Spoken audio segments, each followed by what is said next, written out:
Welcome to Vol Stars, a Gammastrike production.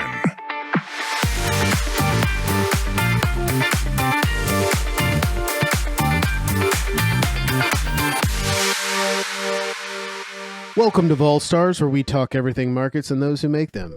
Today's episode is brought to you by Call Options. Did you wake up today with a slight ache in your neck?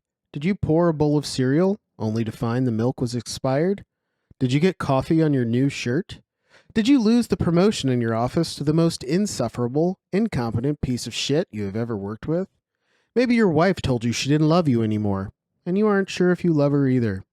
Do you find yourself being wholly consumed by existential dread as the world continues to ignore species-threatening climate change or ignores the biggest disruption to global energy trade of all time, while the most powerful person in the world sows chaos by kidnapping the leaders of sovereign nations, rains fire and brimstone down on the Middle East, resorts to pirating on the high seas in violation of international laws, and sits atop one of the most prolific grift empires of the digital age, rugging people with crypto scams, never saying no to a bribe, and forces us to always keep him in front of mind by putting his name on everything and holding never-ending press conferences, and all the while our national debt balloons into a crisis that will take generations to correct as our population dwindles under the economic weight of rampant inflation that everyone pretends doesn't exist, while our technocratic overlords all scream that they will one day replace us with computers and maybe death would be a small mercy? Try buying call options, because stocks go up. And finally, by Gammastrike.com, providing actionable real-time data for every type of trader. You've tried the rest, now try the best. Gammastrike.com. I'm JFresh, and I'm joined by our co-hosts, Gherkin and Dork. Let's get into the market overview. All right, so let's just get into it. What is going on with Iran? Nothing. It seems like frantic nothing, like a lot of nothing. No, Iran's been really clear that they have a set of demands, and if those demands are not met, they're not interested in negotiating. And then the US and the US media keep telling us Iran's totally going to be negotiating tomorrow. And then, well, if not tomorrow, the day after tomorrow, and if not that day, the day after that, and if not that day, sometime in the next 2 weeks. And so we just keep getting that over and over and over again. And Iran, with none of their demands met, has just not shown up. How much money would you pay to watch a TV show, like a live reality TV show of cameras following Jared Kushner around as Iran ruins every single one of his weekends over and over and over again? And he's just flying back and forth to Pakistan. I'm going to be honest, I wouldn't want to see the first 2 seasons of it. But everything after episode 32 would be the best television ever made. Okay, I think that's fair.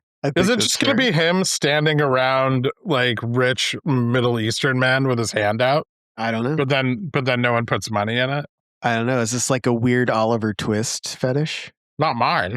I thought it was just going to be like time lapses of like him with his like face buried in his hands, and then like it's like fast forwarded where he's on the plane doing it, and then he's like sitting on his couch doing it, then he's on the plane doing it, then he's in an airport doing it, just over and over again. Just constantly waiting around to collect bribes that never come. Exactly, and then every once in a while there's the odd blow up that happens, like, and that's in regular speed. And like it like cut to black for a second, they'll show the subtitles like Jared Kushner finally had enough, and then he just explodes on the phone. You don't know who he's talking to. So I'm just going to hard pivot from this because I'm sure our listener has no idea what we're talking about, which I think is fair. Yeah, I think it's fair.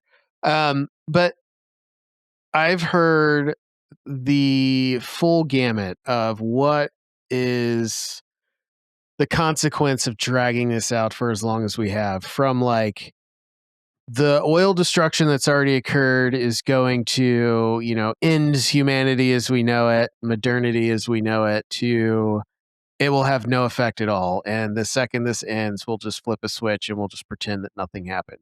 So where do we fall in between those two extremes? I mean, everything's pretty fucked. but there's still a chance for things to get better. So the market's still looking through the like long-term economic damage and pretending like this is still a self-correcting type of situation. I mean, it's obviously not. We've lost what 1.44 billion barrels of oil worth of production a year from the region in infrastructure. That's not coming back in the foreseeable future. And if Well, it does, it could just get hit with like, drones again. So yeah. Well, I go and I look at, I looked at some forecasts that some international agencies and things have made. And of course, it looks like exactly like the forecast from the Fed on future inflation, where they all like inflation keeps going up and they keep forecasting it turns right back down, and then it keeps going up, and so their next forecast says the same thing but from a higher point. It just turns back down later, and it's just like it just keeps being wrong and keeps being wrong. It's kind of the same thing with oil. Oil prices going up, and everybody just expects it's going to start turning down immediately. Right. And if you look at oil futures, that's pretty much what's being priced in.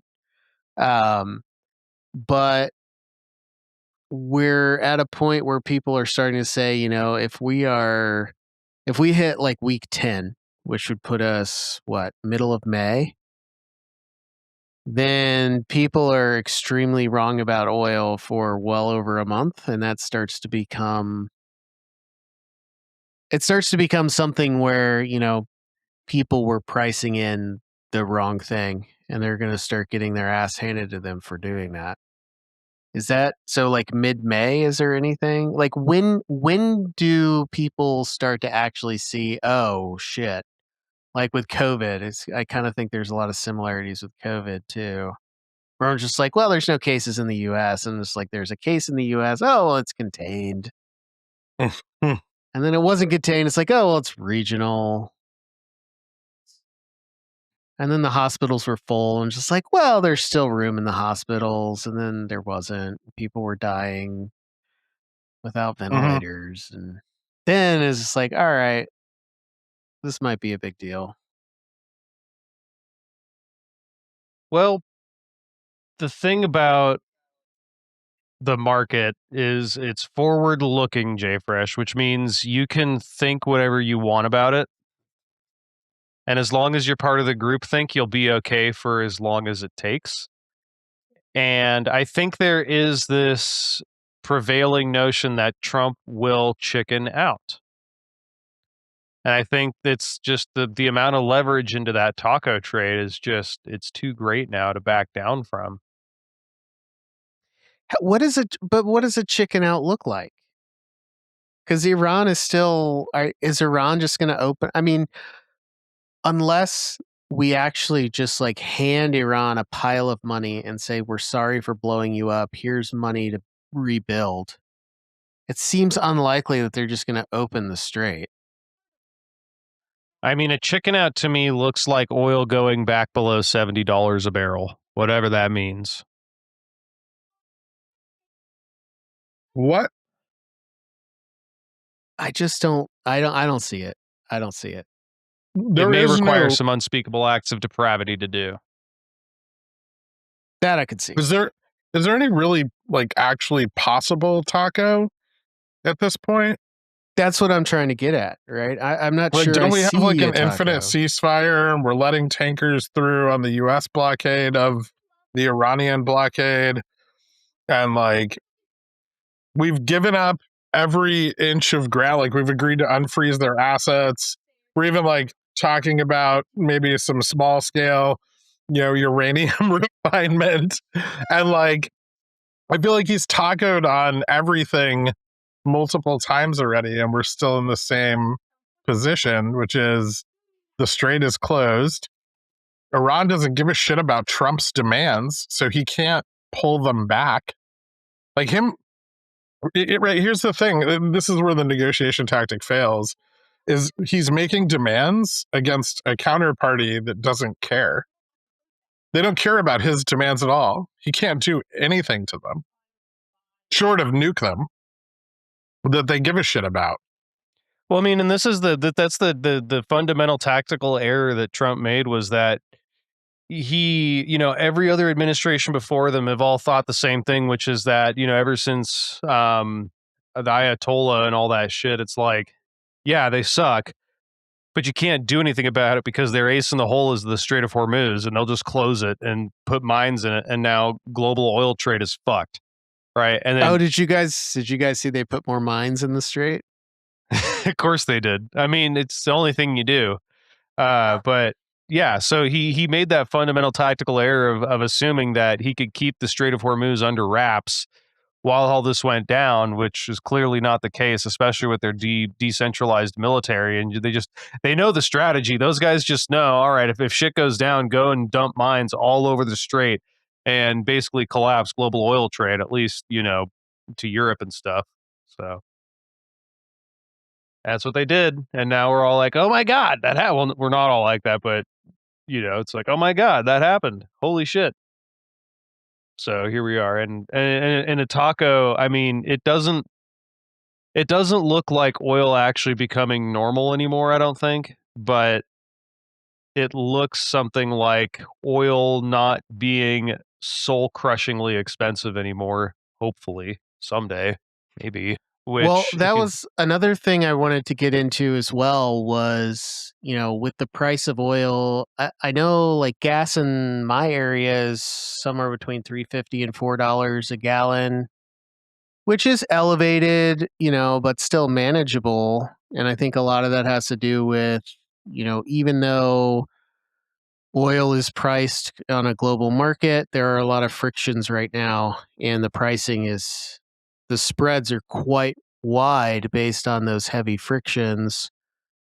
And we do seem to be at least a short term beneficiary of something. But I mean, could oil prices go even higher than they are now? I mean, especially with all these empty tankers zooming over to the US trying to fill up here. I mean, certainly that will have some effect on price, no? well, I have a chart just for Are that, you and going I to show included us your your gas area buddy in it. chart? Yeah, I'm going to show you my ass buddy chart. So you're below the national average. Good for you. What's Wait, funny is Dork, that that's the spread has wrong shrunk a one. bit. No, it's not. It's Gas Buddy. The other one's the one that you use to meet GOP politicians. Oh, ass buddy. Yeah, ass. Yeah. Sorry, I'll put the right screenshot in there. Sorry for all the dick pics. Yeah, no worries. But yeah, so there it is. So this gas buddy chart shows the national average. It looks like we reached a upper resistance at $4.16 on the national average. Are you doing Fucking technical crazy. analysis on the national average gas price? You can do technical analysis on any chart, JFresh. Yeah. What do you think? What do you think? What do you think a damped oscillator is besides just an ascending or descending or flat wedge? Dork, I'm going to send you my weight over time so you can do technical analysis on it, and then that'll help me plan for the future if I should keep going or give up or Rounded bottom breakout. don't say that. How dare you? There's layers to that.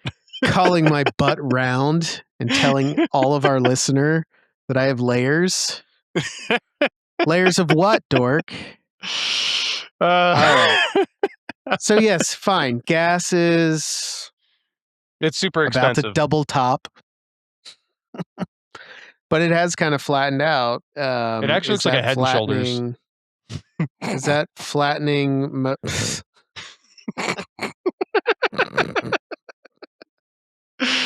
It's flattening out, but that's just because no one knows. Like, I mean, gas took a reactionary move, and now I think that especially the gas distributor folks are just waiting at these high prices because even though oil has dropped a bit,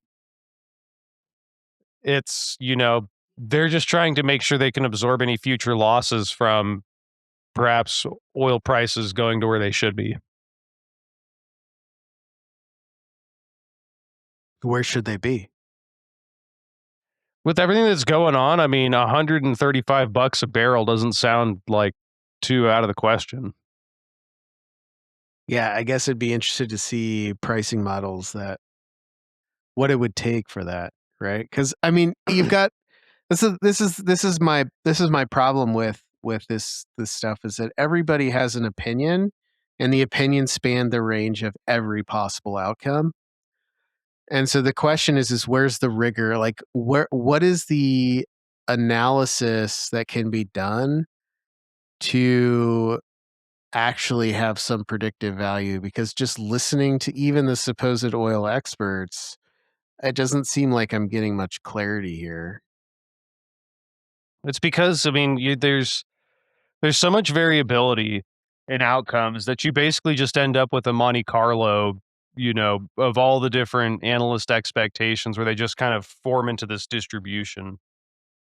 Well, Yeah, but there's mechanics here, right? And that's what I'm getting. Like, I want somebody using mechanical principles of how these markets work to give me some estimate of, if the strait is closed this long, here's how prices are going to go based on mechanics, not based on technical analysis.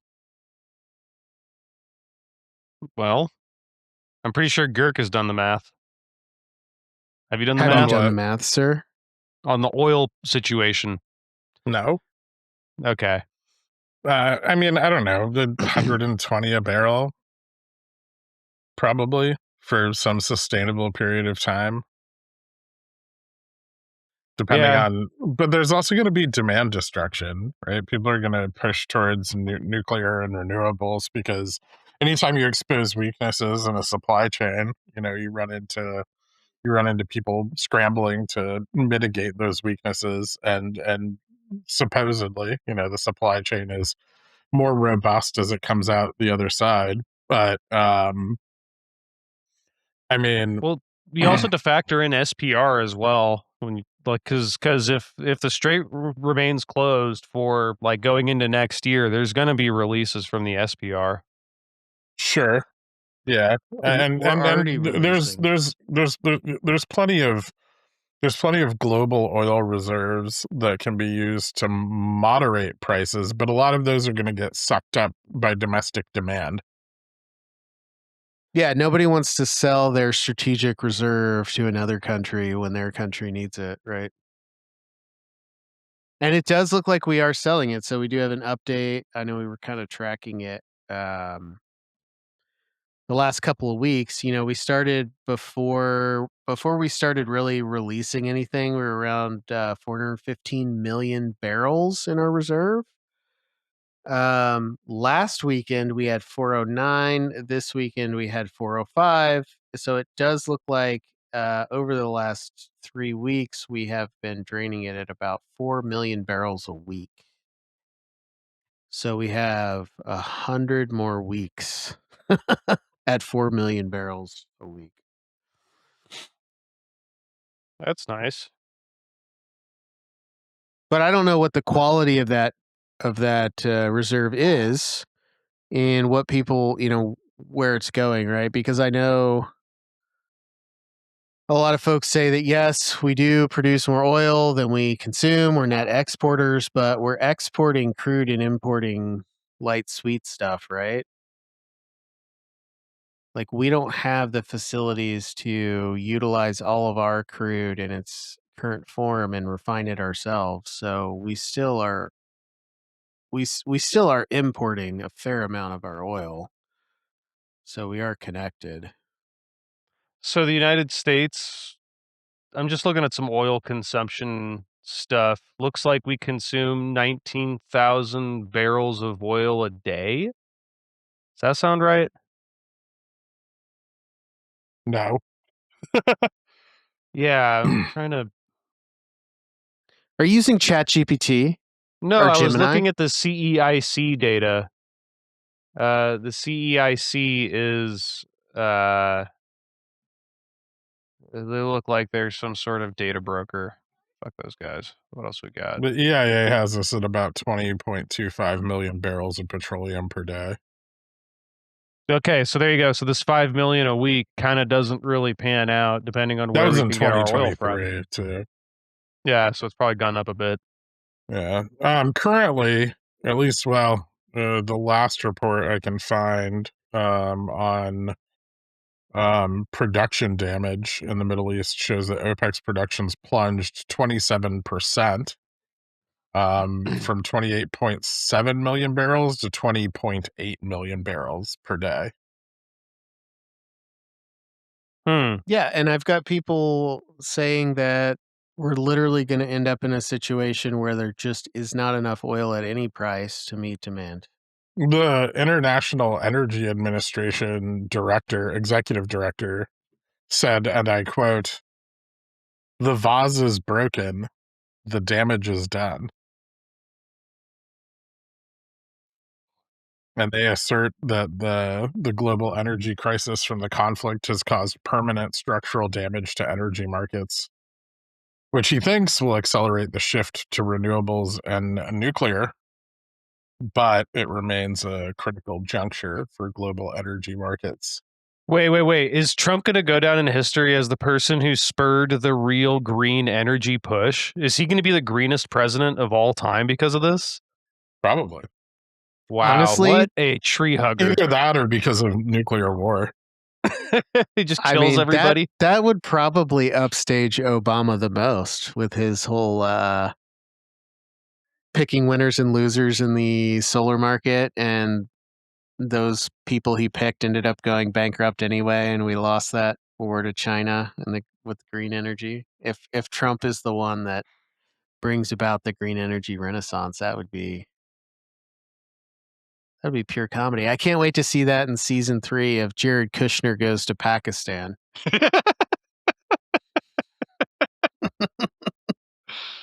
It's like, did you ever see that show with Ricky Gervais and his buddy Carl Pilkington that he just sent everywhere and made him have terrible experiences, and then Carl would just complain the whole time? No. This is what I'm imagining for Jared Kushner Goes to Pakistan. It's It was wonderful. a great show. Is that the name of the show? I don't of our show or of the show with yeah, I think it's Jared Kushner Goes to Pakistan. Yeah, what else would we call it? Exactly. Yeah. Okay. So, you've said multiple times tongue in cheek that the market is forward looking, and so we're looking through this crisis. Even though the vase is broken, Mhm. we will pretend that it is not and that it can be glued back together perfectly. And we can all forget this ever happened. It's Kitsugi. They're going to use gold leaf and it's going to look beautiful. Ooh, I actually love that aesthetic. The whole I like the broken and philosophy repaired. behind it. Yeah. It's the market. Ooh, The market is Kitsugi. We should do a whole episode on that one day. We just sit around and do Kitsugi on various. Where we all do it, we just show each other and we just arts play and crafts episode. We play the Great British Baking Show or whatever. We just play that kind of music, just real calming and yeah. Why am I both shocked and not shocked that nobody in this podcast right now was confused by what Kitsugi is? If you guys all knew what it was immediately. It's awesome. Our viewers like, what's Kitsugi? It's yeah, where I mean, basically you highlight the damage and you I don't want to say embroider, but you highlight the damage and you sort of I didn't like the word embellish either, but you beautify it, right? Through highlighting it, right? So you use things like gold leaf or fine jewels and other things to kind of highlight the damage that you're repairing, and it's a way of saying like nothing's perfect, nothing that's broken has to stay that way. You can find your way back. Even all the way fractures are back beautiful. to all-time highs, baby. Woo! So Let's go. S&P and NASDAQ all-time high once again. What is going on? I mean, we talked about this last week, and I think this is still more of the same. We're short squeezing. Are we anymore? I don't really know if there's that much of that going on now. I mean, that is a great question. I think we're a like little we bit, did Friday, but the rest of the week, not really. yeah, I will say I'm not sure. I kind of think that if from what I can see, it looks like we could be building up to another little short squeezy, like people are starting to try to call the top, and it could be a secret top. People have been trying to call Mm. the top since we're at 6,600. I know, but people are really Okay. piling in on sold. Remember how last week we were like, "Oh, Yeah. sold calls look pretty nice." They don't look so nice anymore. I mean, I don't know. They look crowded already. I still sold Well, those yeah. 7,500s. Yeah, I'm sure, back then, right, it looked good, but now it looks more crowded. Mm. And so either they're right and we kind of meander flat or even down, or they're wrong and they get squeezed out again. Yeah. Well, I mean, we're definitely in a market where good news is bullish and bad news is wait for it. I know what you're going to say. It's for good news. Freggish. No, it's just we go up on good news and we do nothing on bad news, and a lot of that is still, I think, dispersion, which a lot of should be resolved this week, and that you can use that as the transition to our next topic. If you'd Why like. is it why is the dispersion moving going to be real wrapping up quick. this week? I know. I wasn't trying to slow down on the S&P being at all-time highs every day, because that's what happens when you're at all-time highs. You just keep doing it. That's true. It's like you go up an extra penny, you're at a new it's like up fresh all-time highs. All-time And high. I hate it when the news reports on it. I think it's so dumb. It's like, just tell me when we're like 3% above this all-time high. Yeah. Yeah, but no, we still have a big dispersion trade tacked onto the market. A lot of people betting that AI infrastructure build out and these hyperscalers aren't going to be impacted by rising diesel costs. And so these should be safe bets, right? I mean, NASDAQ ran twice as hard as the S&P did. Diesel Ye- costs, plastic costs, chemical costs, petrochemicals. And yeah, I'm slowly meandering us in that way, but before we touch on some of those narratives, I want to just linger very slightly longer on the all-time high aspect, because I do want to point out that yes, although the S&P 500 is at an all-time high, the Mag 7 is not. Their all-time high was actually in October of 25. They have yet to retest that peak, although they're very close. The other thing that's not at an all-time high is the equal weighted S&P, which peaked on February 27th, right before we, did our whole Iran thing. Although they're also pretty close. So you could argue that this run is definitely more of a broad-based index-driven thing, which is consistent with a short squeeze in options, right? But also we have to talk, I think, a little bit about the strength of semiconductors, right? So I think and of course this is going to lead into our discussion of AI, but semiconductors have been on I believe it is a record-breaking tear. What is it, like 17 days up straight, something like that? Yeah. Yes. And thank you for the confirmation. It's yeah, and so you have these semis that are on a tear. Well, why are they on a tear? Well, there's a lot of reasons, but a big one is, AI data center build out is slowly accelerating, right? I mean, it was kind of a dud 2025, right? A lot of promises, but it takes a while to start building shit. And, now we're starting to ramp into the like, hey, we raised the money to build all this shit and we've got the land. Well, okay. Yes, we have raised the money on paper for a lot of this. No. Stop. Don't. Nope. But anyway, we're starting to build some of those things. And what some of the happens when you money. start building? You start putting in orders for all the hardware that you're going to put in the buildings, right? So, you got to lease the land from the person who speculatively bought it and leased it to you to build a data center. And then you got to build a building, and then you got to hook it up to power.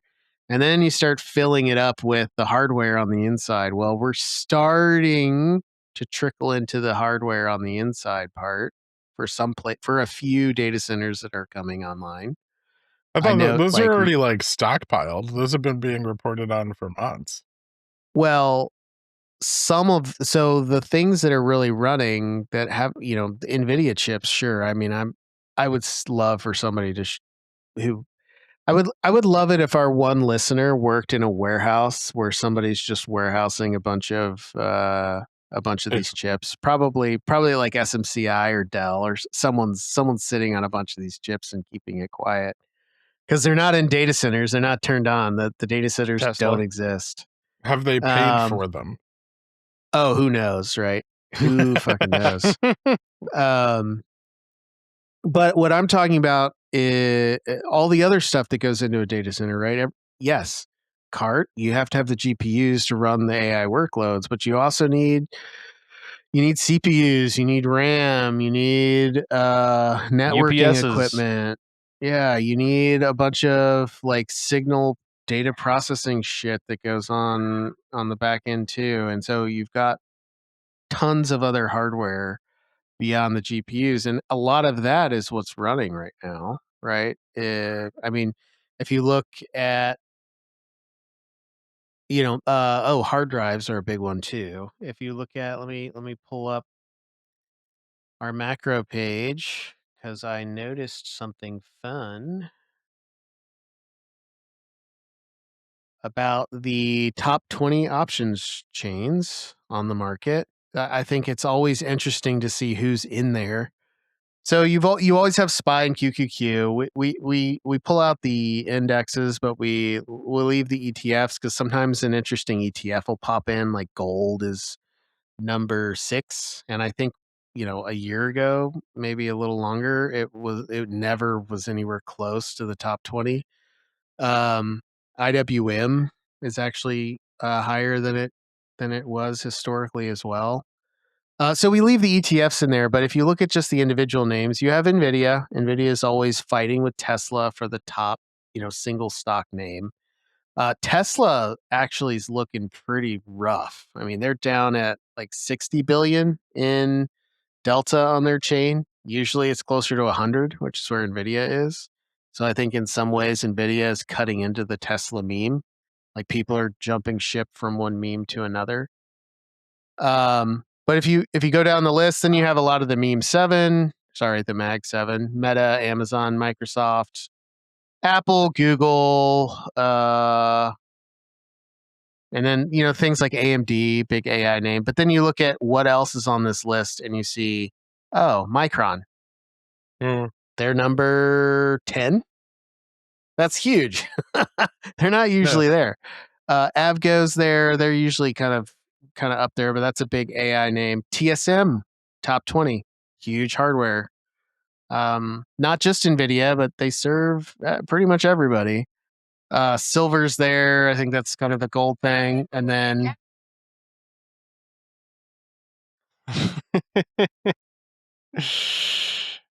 JFresh got mobbed, but he's basically, I shared an image of it. If you look at the stocks with the most delta, it's pretty much anybody who supplies this AI trade. You also have SanDisk up there as well, which is another one.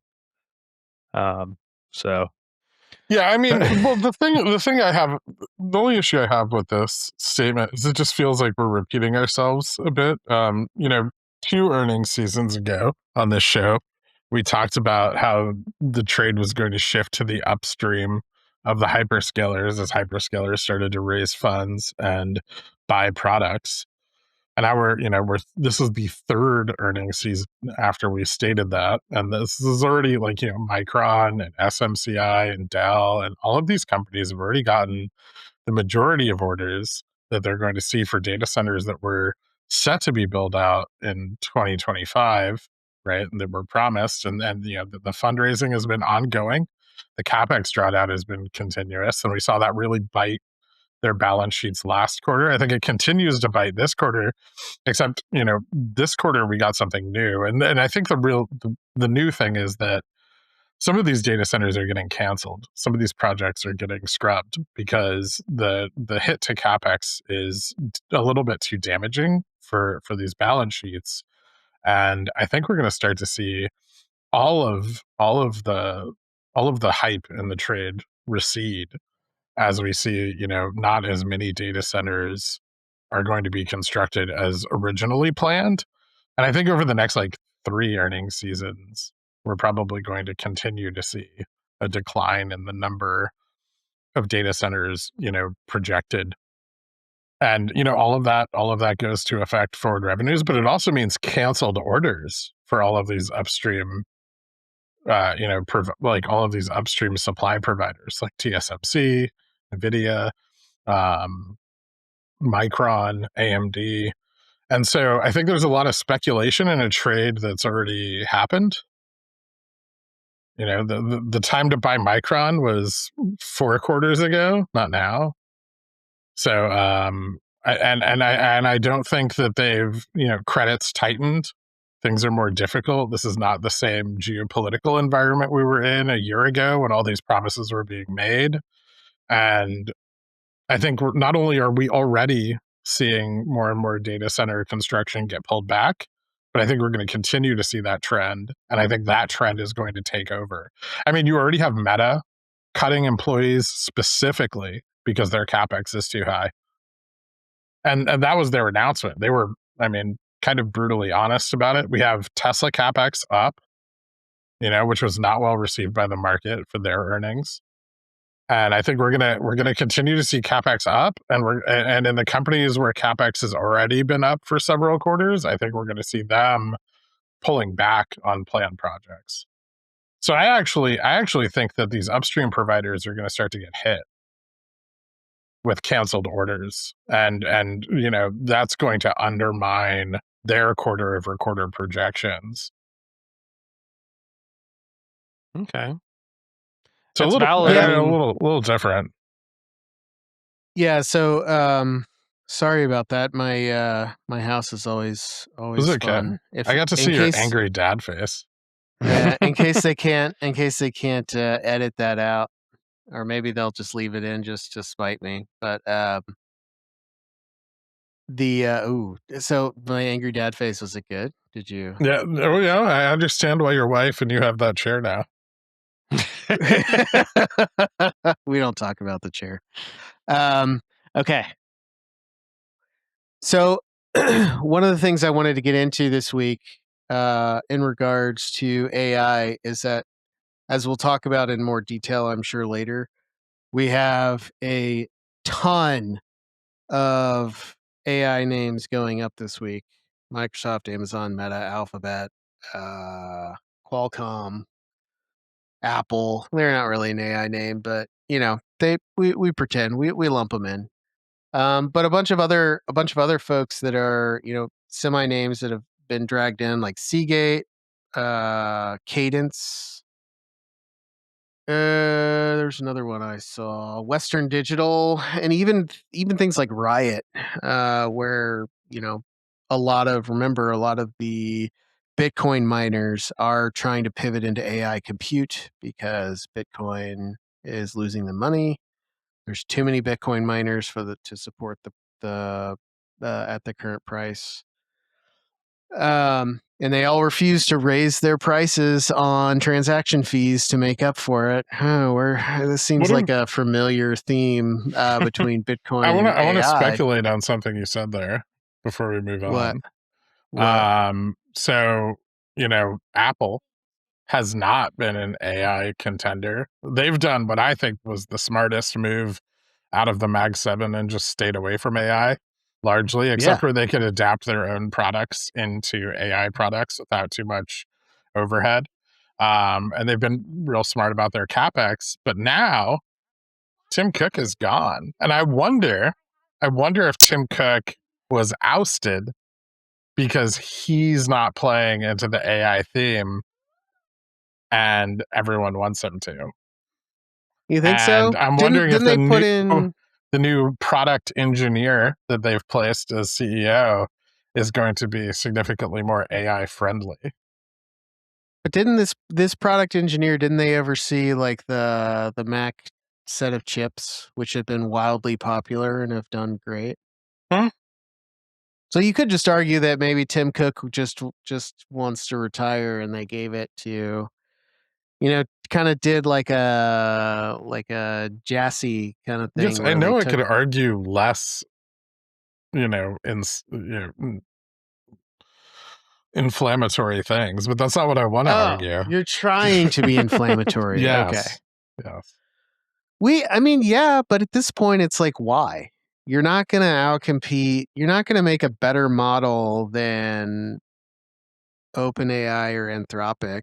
Well, someone has to be the last to join the crowd. Somebody has to be the Ryan Cohen of the AI world. Like somebody has to buy in and signal the end of the bubble. And Ryan Cohen might also just be the one to do that, but yeah, didn't he buy Bitcoin at like 120? Yep. He also created a NFT platform right as the market died.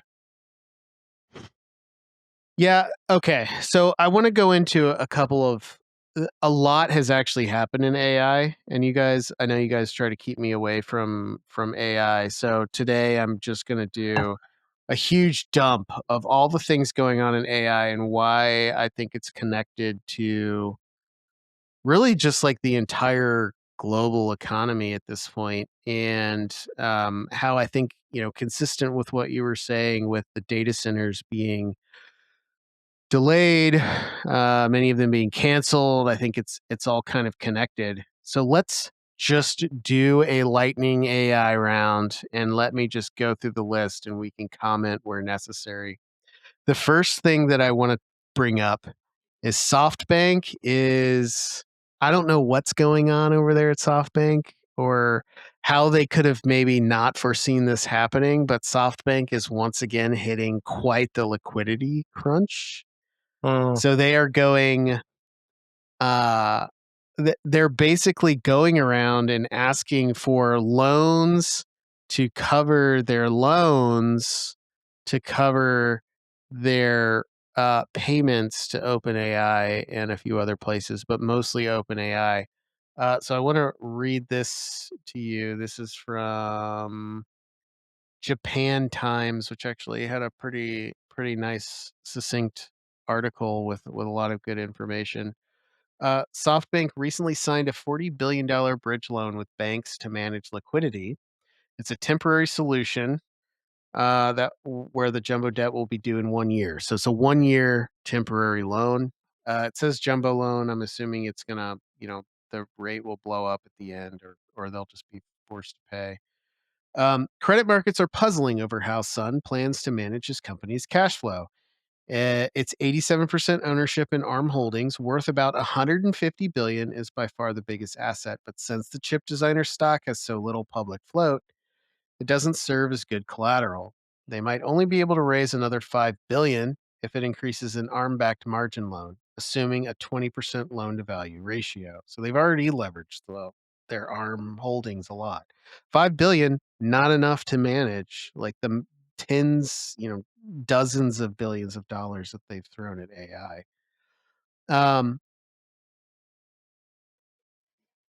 They also talk about other assets that SoftBank could sell, like 6 billion stake in Intel.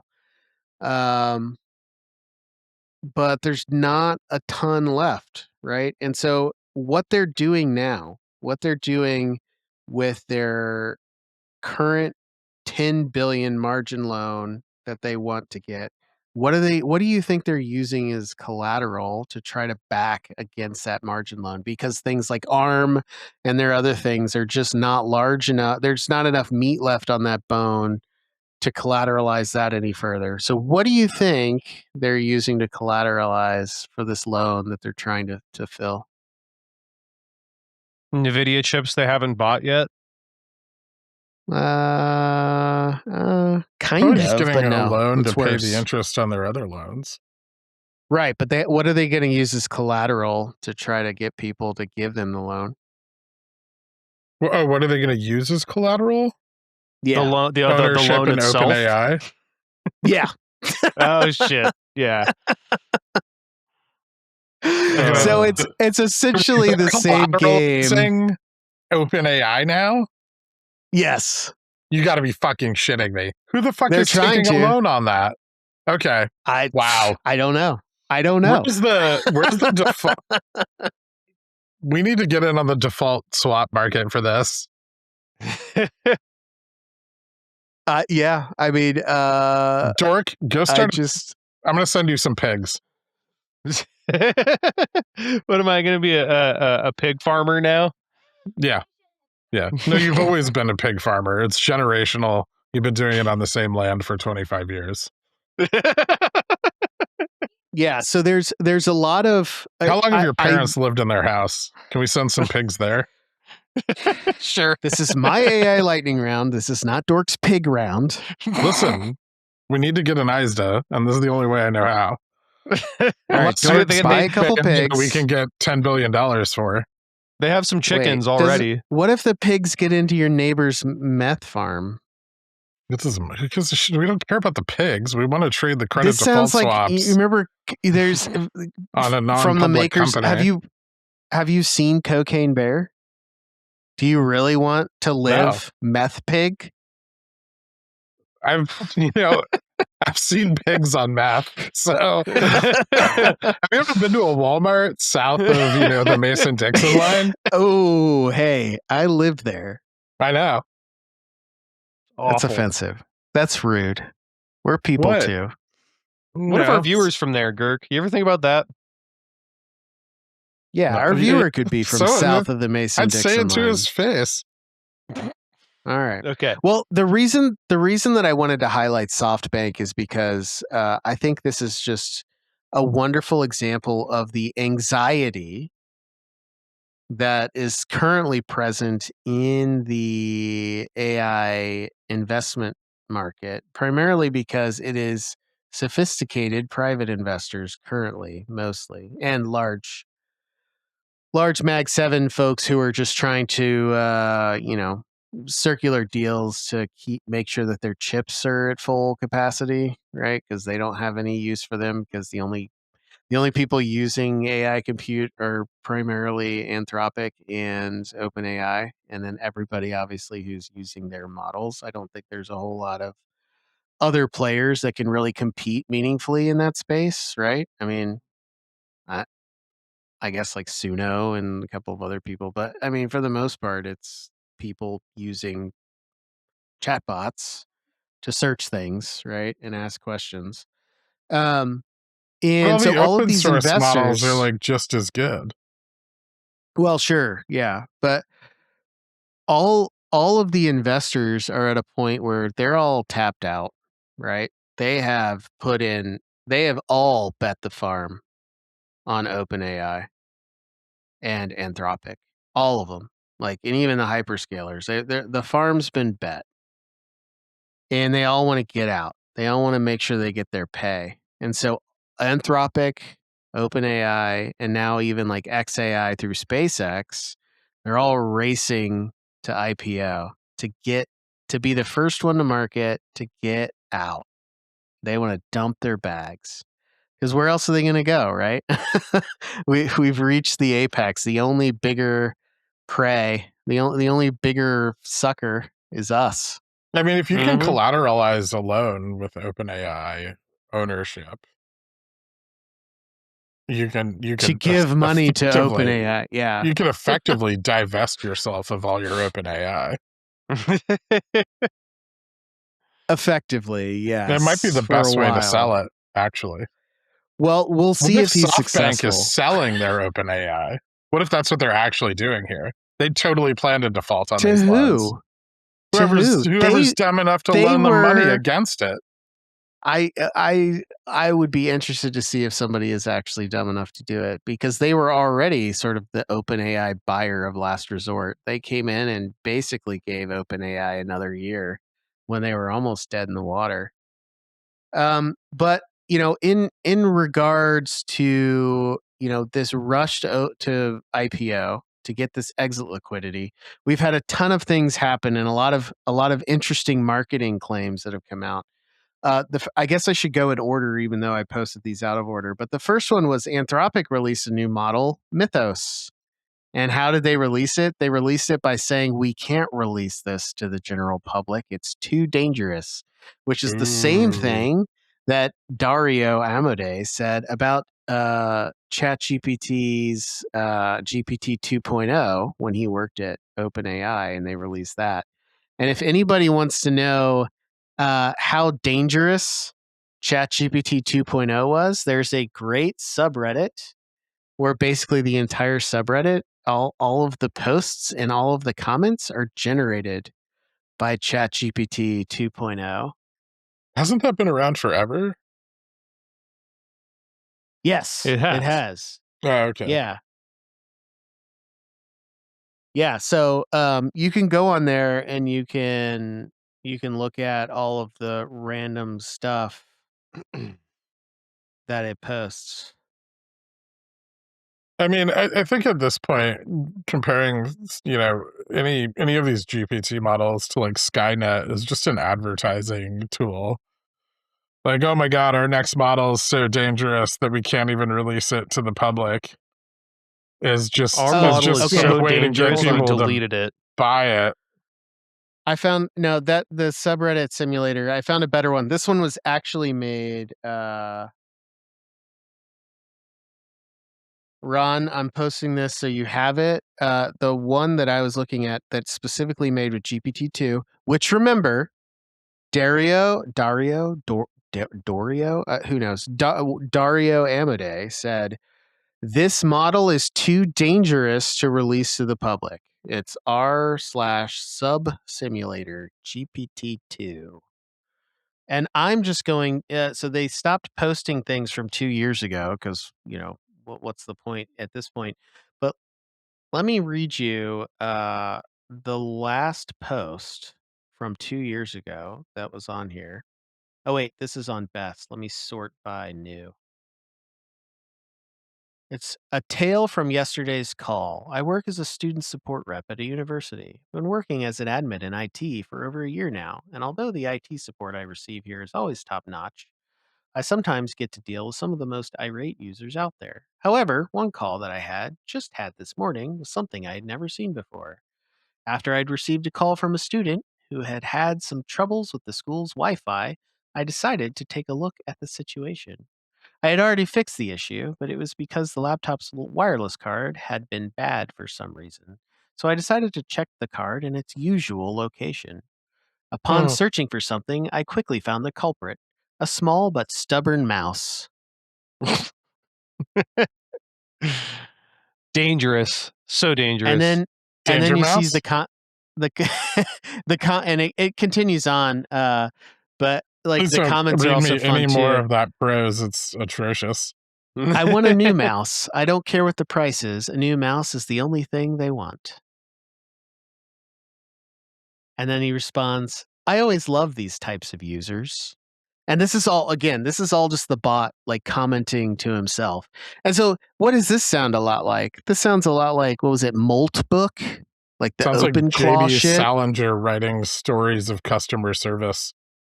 Yeah, so you have like this was the original Moltbook, like it had already been done.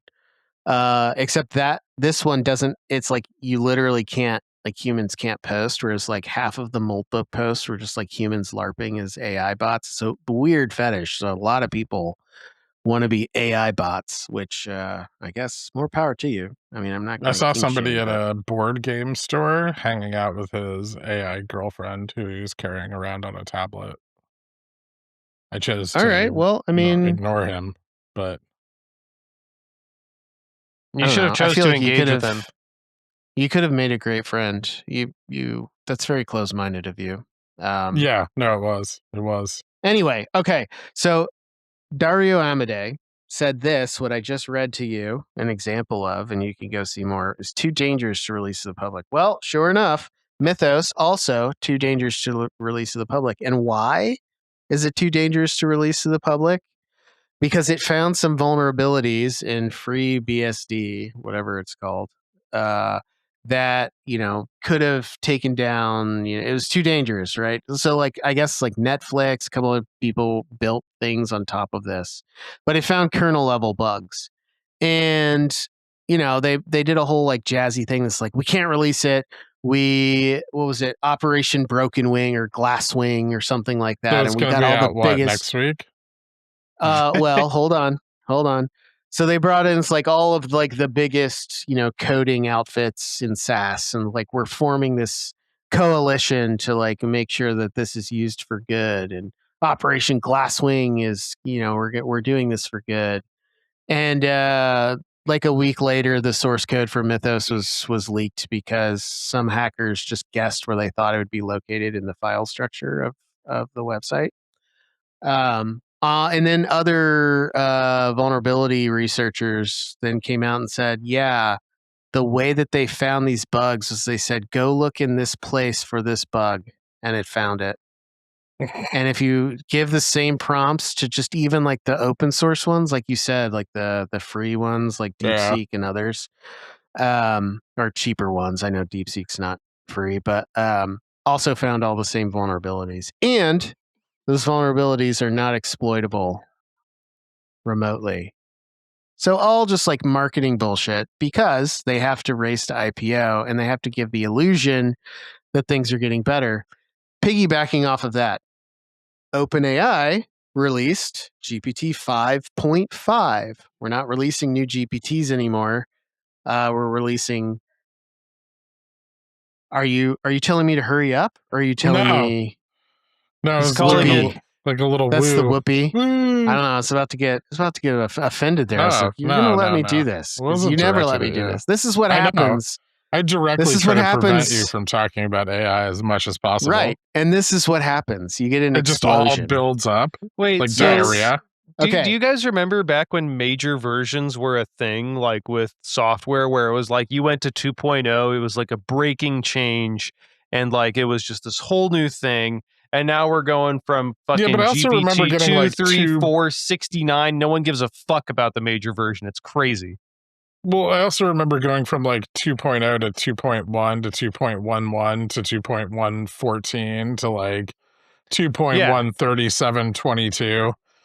Yeah, Beta. now it's just like, oh yeah, we're just GPT-6, GPT-7, GPT-8. I'm like, there's nothing breaking between them. You use the exact same fucking way. You put the text in and you get the text out.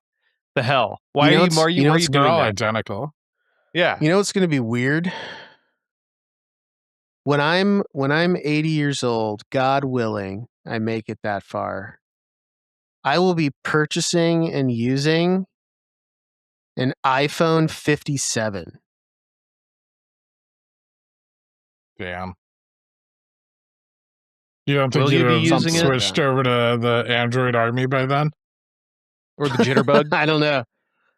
Yeah, I will use whatever flip phone. You know that's even crazier than Cricket the version wireless of the iPhone you're going to be on. It's going to be functionally identical to the iPhone you're using now. And I'm going to pay 15 grand for it. Yeah, it's going to cost you $15,000. You can have a 20-year loan on it. Well, thankfully, $15,000 in today's money is only the same amount of money for the phone plus 6%.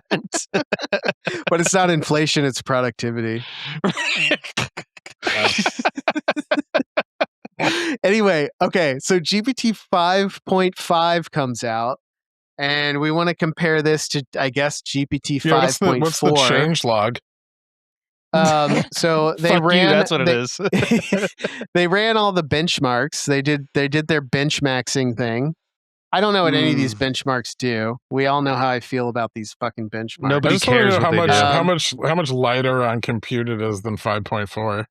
That's all that matters. Terminal bench 2.0 went from 75.1% to 82.7. Expert SWE 68 to 73. GDP val 83 to 84.9. OS World 75 to 78.7. Toolathon 54.6 to 55.6. Like these, Yeah, they do what Sam they Altman always do. It's like is a prize winning tool. So he won the Toolathon. What a he's weird name. a Chilathlete? I don't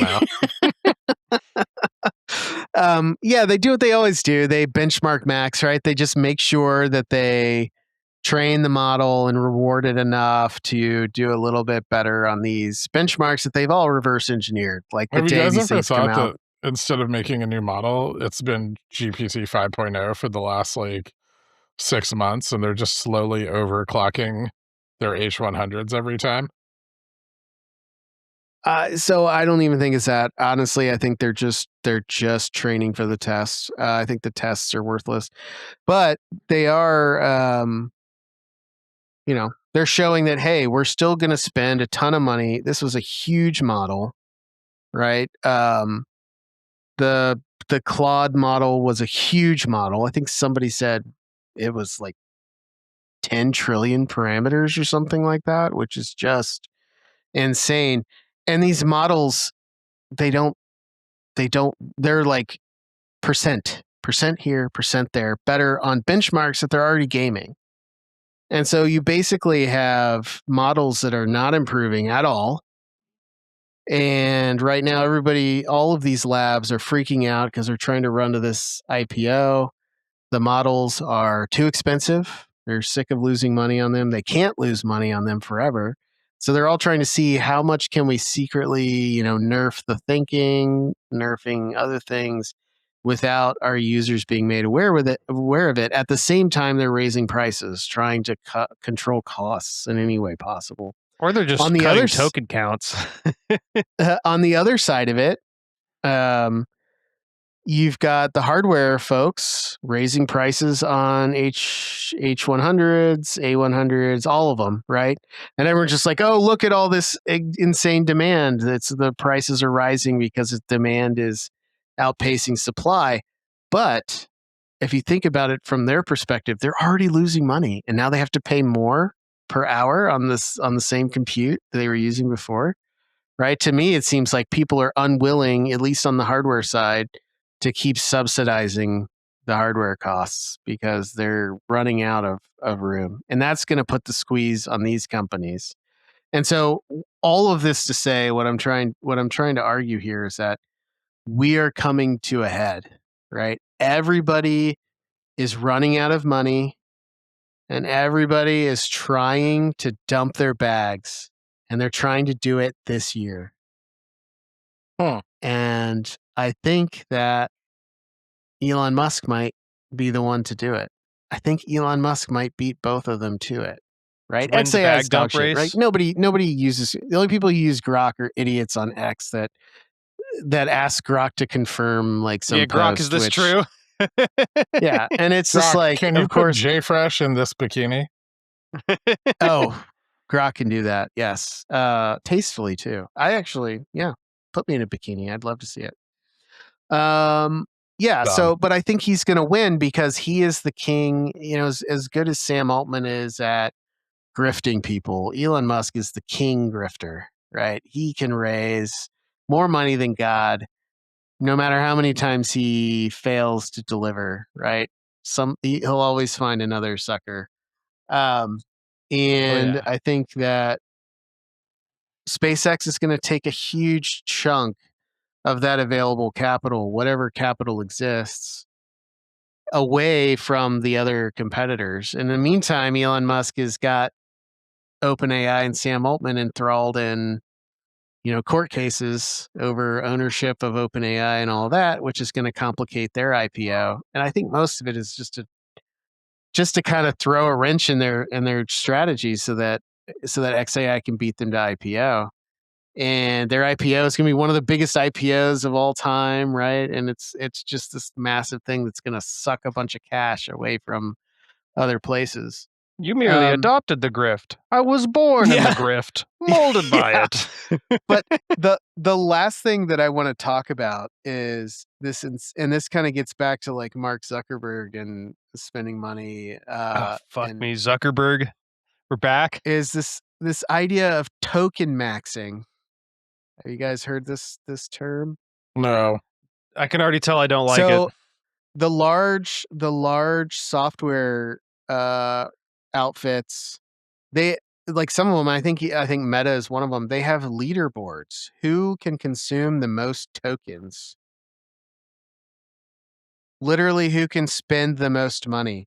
And the amount of money that they're racking up on these tokens is absurd, right? We're talking like $1,000 per day per person on tokens to assist in coding. That's like getting to be more than the coders themselves.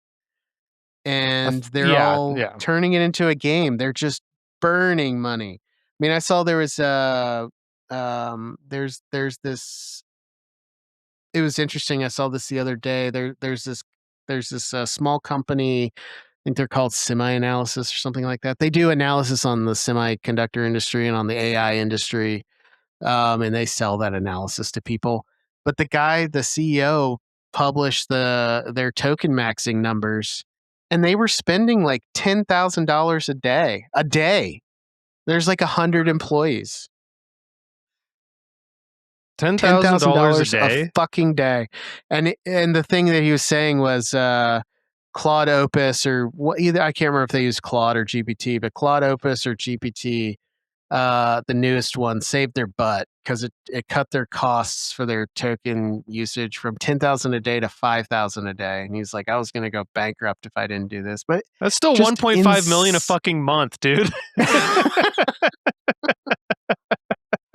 You know, you can pay me that. I'll do whatever you want. I'll show you my butt all day for that, right? No, like that's insane. You specifically need to write shit code that you can't merge with your database.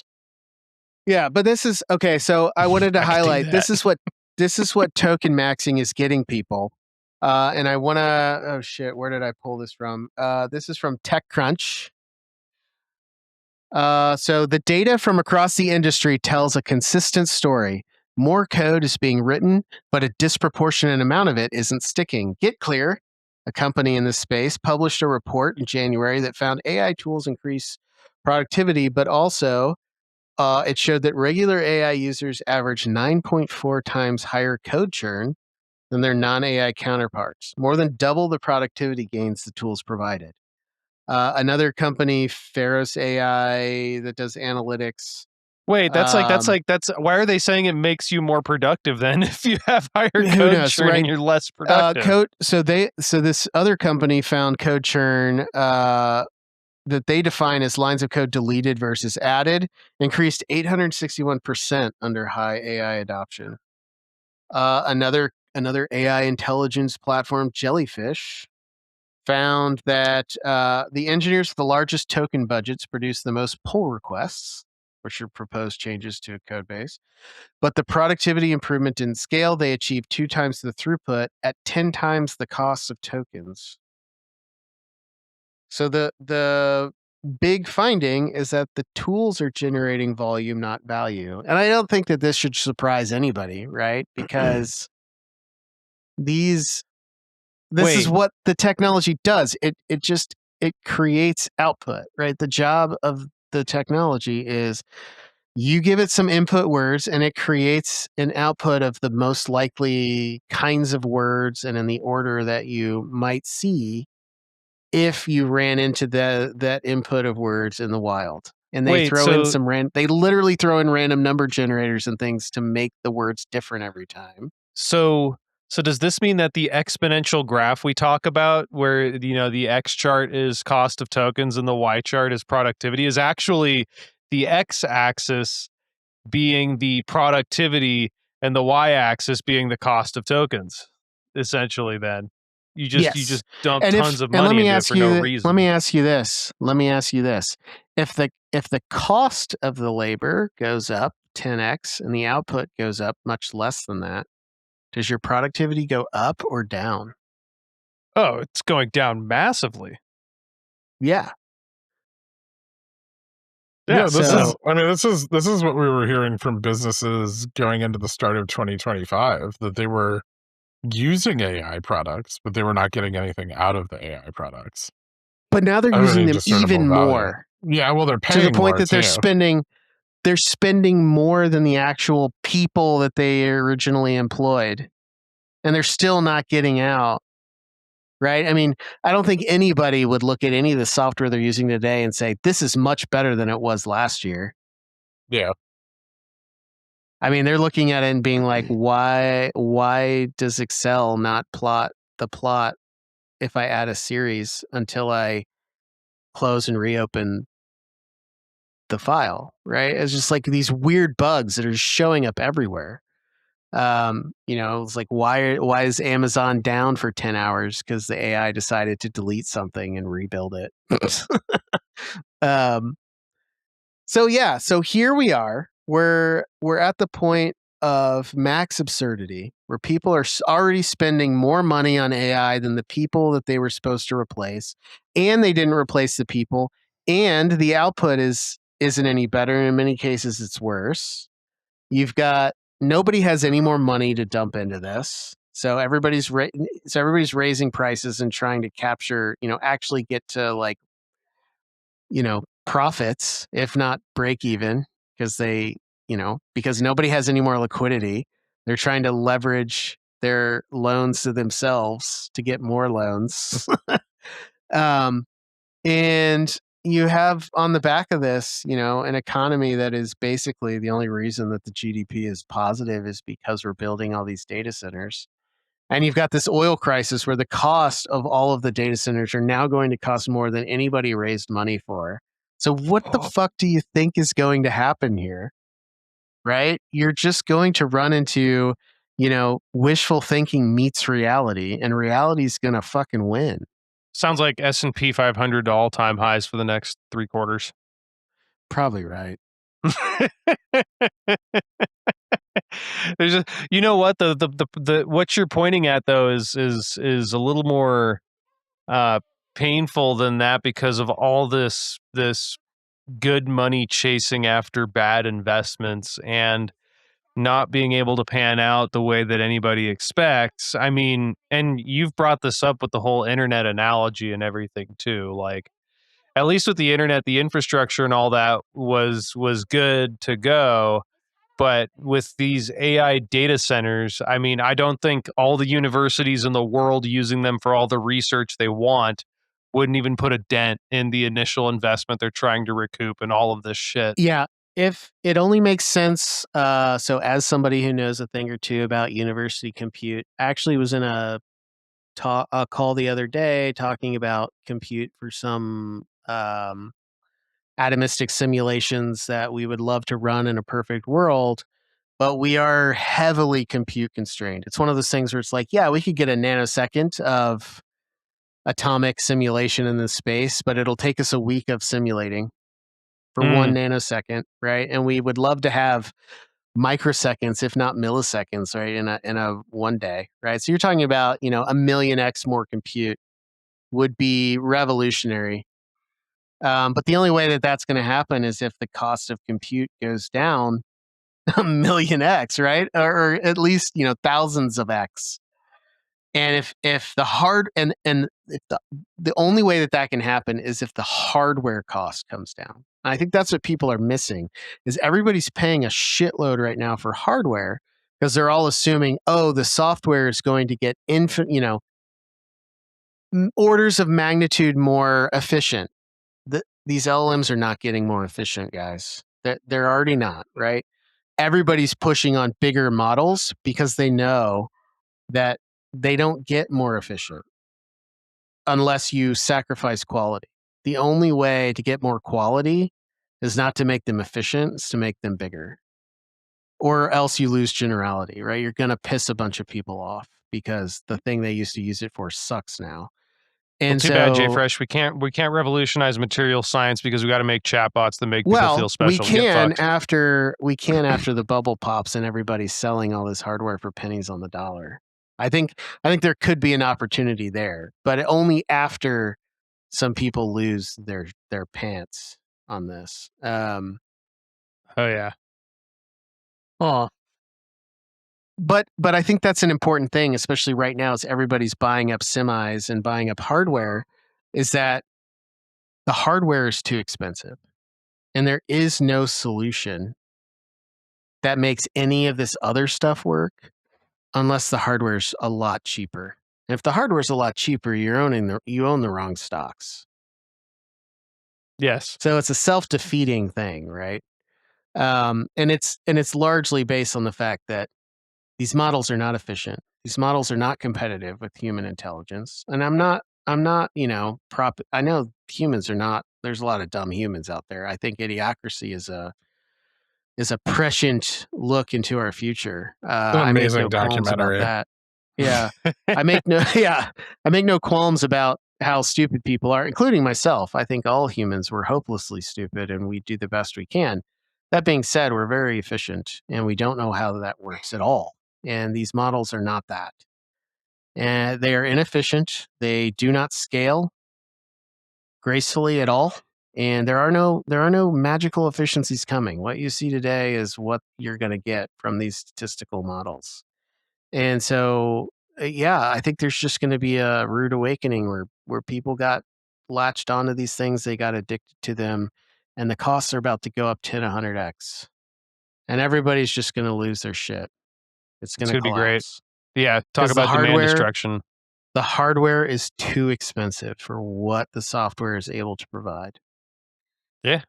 I mean, in aggregate too. we've already leveraged all the hardware, right? We leveraged the hardware in 24 and 25.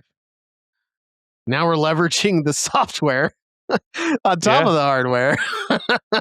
There's nothing left. So anyway, earnings season. I think this week is going to be very interesting to see, like Girk said, to see how much like the Mag 7 pulls back. I think all the hardware guys, they're going to look fucking great because all their orders are still in, right? Yeah. But like Girk said, there's no meat left, right? The stocks already ran. Yeah. Well, how much more are they going to run? I don't know. What could a dispersion cost, Michael? $10? All right, rant over. Officially over. How is that? We're good. I'm good for like 2 months now. I mean, you know how this works. I get it out. My AI refractory period is quite large. I also get a lot of this out on X. The everything. Oh yeah. Well, how about we call for a commercial break here and then hit the back half with the earnings calendar, and we got some audience questions to hit and maybe a little bit of trading with Gammastrike. We're at over an hour in, so it's clear you like Volstars, and for that, we're thankful. Could you do us a huge favor though, and be sure to give this a like and subscribe if you haven't already. It really helps us to get the podcast out to others, so we appreciate it. Thank you. Well, hey there, stranger. If you're enjoying this podcast, be sure to check us out on our socials, where you can hear the latest about Volstars and Gammastrike. Check us out on X, Blue Sky, and Reddit. And we're back. All right. So I would like to point out for the listener, who is also our one viewer, who is now watching this recording and noted probably that Girk was literally falling asleep during my AI rant, which helped me go faster. Yeah, thanks. That helped a lot. You're welcome. But I would love it if our listener or anybody else, please meme Girk sleeping during our rant. I would love to see those. Yes. Anyway, because I ranted for so long, I would like to pass over the MC role to Dork a little early this time. So Dork, why don't you take it away? Okay, so we're going to kick off the earnings chart. It is packed with all kinds of shit. We got everything from bellwethers like UPS and Coca-Cola all the way to semiconductors like Western Digital and AI companies like Alphabet, car manufacturers like Ford, you got Visa, you got Hilton, everything. There's a lot of shit on here. I mean, what am I looking at? Gestures wildly at everything, I guess. I mean, it's all here. I mean, I guess Avis might be interesting because weren't they short squozing a little bit? So that might Yep. be somewhat interesting. I don't know why they're short squozing, but they are. So, I'm pretty I sure don't that know. Avis just short squeezes every time like high beta stocks run. So anytime the market bounces, it squeezes.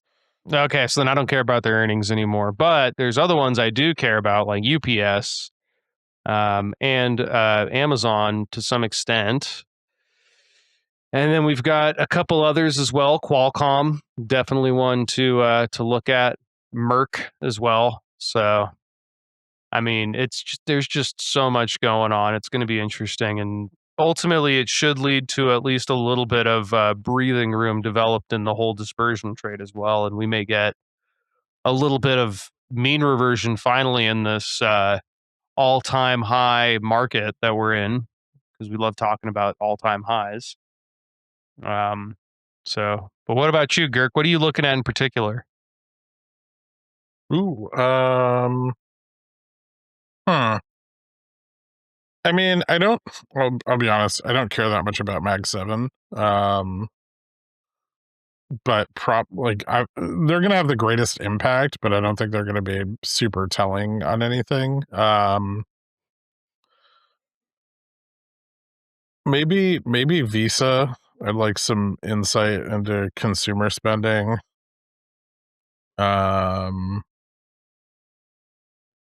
I think SanDisk will probably run again.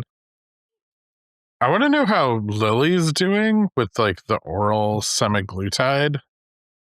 I think that might be an interesting story, kind of developing as the performance of their drug is not quite as good as what we're seeing out of was it Novo. So that could be somewhat important. Yeah, just for from a single stock perspective. Yeah, UPS is always a big bellwether, especially with oil costs rising. I think their projections might be kind of interesting. What about And SoFi? I don't care about SoFi. I've never cared about Yeah. SoFi. People are Still always just a asking me meme. about SoFi on the stream, and I've never cared, and I'm not going to start now.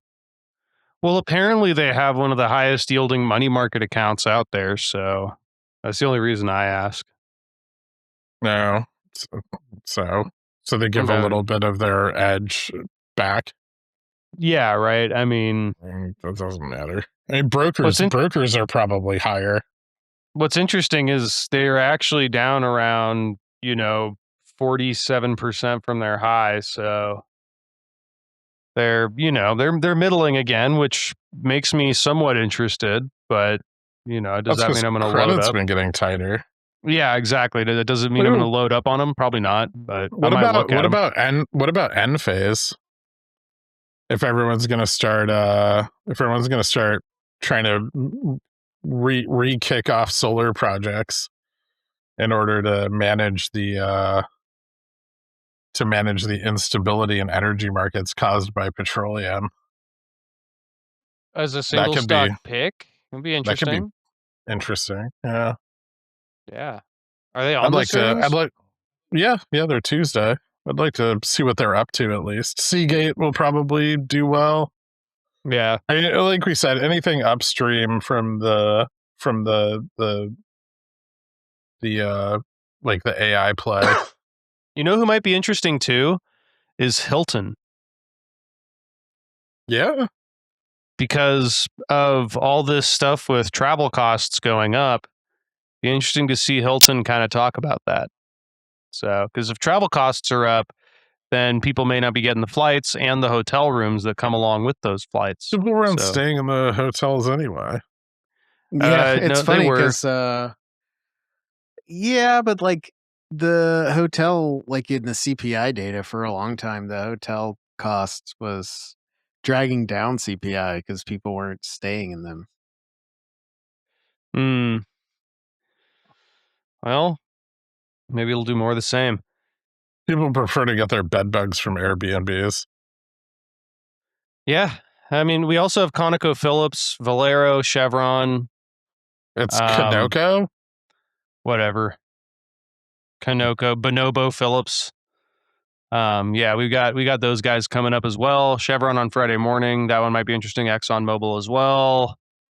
So there's just so much. There's just so much on this earnings. It's, once again, take your pick at the sector and just watch the news feed, because there's going to be so much every night and morning that, unless there's something you're looking at in particular, you'll see it in the headlines if anything's interesting. But you'll want to listen to some And- earnings calls for some things like Amazon and Meta, baby.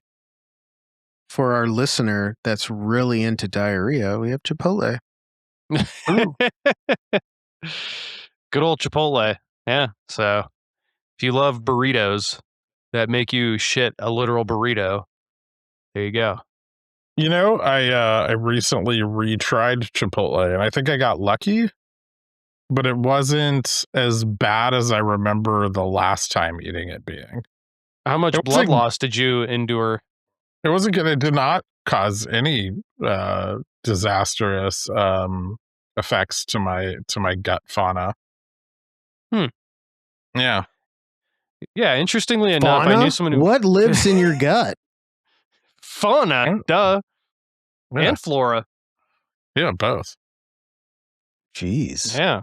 What's in your gut? Is it? Is that our don't we tagline? regard What's in like your gut? bacteria and That's- stuff as That's flora? what should. Yeah. Is bacteria a flora or a fauna? No, it's a fauna. It's a fauna. creature. It's the smallest animal. Yes, we also have flora on our skin. And in our guts. Ew. Yeah. Ew. It's All great. right. Well, Love it. All right. Fine. Moving on, we also got economic data, a decent amount. Last week we had basically nothing. Japanese inflation rate at 1.5, which is in line, and then what else was there? 30-year mortgage 635. I mean, retail sales up over last month, and that's about it. I guess there was the Warsh confirmation hearing where they washed the dishes. That go well? Japanese inflation went up. Yeah, Warsh admitted that he had zero independence currently, at least from Trump, and that he still had some assets in Epstein investment vehicles, which I thought was hysterical. Okay, great. Yeah. So he's a shoe-in. Yeah. He also yeah. So, well, anyway, I'm not going to get into the whole Yeah. thing, but Tom Yeah, he Tillis, just- Seems Tom like a real Tillis, sneaky snake. seems to be now supporting him because Jean Pirro announced on social media that she's dropping the investigation into JPOW and referring it over to the Banking Commission. Okay, so that's just dead now? Sweet. Well, yeah. So Tom Tillis blocking it's dead, but it's very likely that JPOW remains since the confirmation hearing's over and no decision was made. It's likely that it's probably a few more months till we see JPOW out. J-Pout. I love it. Yeah. And then we got to see if he stays on the board. I think Because if he doesn't, he probably will, won't he? probably. Do you think he has enough just to- speaking engagements to be rich? I think he'd just do it to spite Trump at this point. Right? Like, that's what I would do if I were him. I would just do it purely for the spite play. I mean, yeah, but he might be too old for this shit. I'll be honest, I would too. No amount of age. I don't care if I was dying. I'd be like, this is how I'm going out. You Yeah. just be a Asshole. hawk. Just the be a next dot complete- plot that comes out, you just see one at like 6% and it's J-Pow. All his dot That'd be plots the are only just this. honest vote. Yeah, just yeah, I know. We went over this last week, I know. But this week we've got some more interesting data, I guess. We got building permits, housing starts. So we got an interest rate decision on Wednesday. Those are all a big deal. Home building in the age of, expensive diesel. Yeah, exactly. So it's going to be fantastic. That'll be really interesting. Obviously, the FOMC decision is going to have, a lot of interest around it. It may not actually be interesting, but wait, do you think they're going to do a hawkish pause or a dovish pause this time? Ooh, hawkish. Hawkish pause. Hawkish right? pause. Okay. Yeah, I'm going with Sorry, hawkish. pause. It's a hawkish hold at this point. We're no longer a pause. We're on a hold, right? Is that? Yeah, That's the hawkish holds. verbiage. Yeah. Okay. Gotcha. But that'll be of some interest. Japan has their rate decision, I believe, as well. Mm-hmm. And then we have core PCE and GDP on Thursday after the FOMC meeting, which will add more weight to whatever is said at the FOMC meeting. It's basically how wrong is the Fed. ISM manufacturing on Friday, where I get a look at those PPI prices. I know you love ISM, dude. I do. It's the only fair reporting that I feel that we have. I'm not gonna refute you on that for sure. You don't think that the Chicago PMI has as much weight to but it? Not as much price data there. Okay. Well, yeah, I think the housing starts might be somewhat interesting. Yeah. ISM might be interesting too, but yeah, I guess the oil shock, right? Figuring out whether or not that's made its way into the economic data yet, considering how short of a time it's been. I don't know if we're just speculating too much now or not, but it was a big shock. So who knows? If it comes in this soon, that could be a big sign in itself as well. So yeah, we'll have to stay tuned for the outcome of those guys. But with that, I think it's time for us to move to the second most fun section, trading with Gammastrike. Who won? I don't know. But we all did a little. Yeah, we all did pretty good this week, it seems like. Yeah, I mean... Yeah, Wix ran like 10% on Monday, and then it went like 3% more the next day. And it kind of just fizzled around there. Yeah, Oracle started falling in the back half of the week. Yeah, Root saved my ass in the last day of the week by going up a shit ton, and so I ended up with like a plus 50% gain on it, which was pretty cool. I mean, the return on risk on that was kind of shitty, but that's a little bit of my calling card, isn't it? Yeah, well, if you hated my play last week, you're going to absolutely hate my play this week. Oh, yeah. No, JFresh and I went ahead and poked around a little bit. We both went to the same tool to find a stock during the break. We used the G scan, which is amazing just as a tool itself. It's really nice. Who wants to go first, though? Do you want to go first? Do you want me to go first? Yeah, I'll go ahead and go. Yeah, so I went to G-Scan, which basically looks at price trends and also looks at options data to try to rank stocks based on how much the options chain might be influencing a trend. So I was just like, you know what, I'm going to look to see if there's anything to short this week, because maybe our short squeeze pump might fizzle out. There's a lot of volatile earnings and other announcements and data that's coming out this week. So it's like, I'm going to look for something to short, which means I'm going to look for something that's probably consolidating in a bearish way. So I went to the bearish consolidation list and I picked one off of that list. And the one that I picked is pretty high up there. And you might remember this from the meme craze days, AMC. And admittedly, as I was digging into it, there's a lot to love here from a technical perspective. So one, it looks like it ran from 94 cents to almost $2. Peaked on 17th of April, and it's been kind of flagging down since then. But it's been sitting right at Gamma Max, kind of hugging that. But the thing that I really like about this is that the It looks like this was an options driven squeeze where like the options delta exposure just exploded upwards and then now it's fizzling off. So there's always the possibility that they could come in, whoever was pumping it before could come in for the next leg up, but I'm thinking probably not going to happen. It's going to continue to fizzle. The one downside with this stock is that it's currently trading at like $1.68, so you don't get a whole lot of resolution on the options chain. I think there's like 6 strikes on the options chain. So that was a little bit of a challenge, and it's not super ideal, but I'd already gone far enough down the rabbit hole that I'm not backing out now. Mama didn't raise no wuss. And so let's see. Where is it? Where's my page? I got too many Gammastrike tabs open. Sounds like you need one I more must have open. closed it, but I priced it out. And I went for May 22, and I basically just tried to go bearish.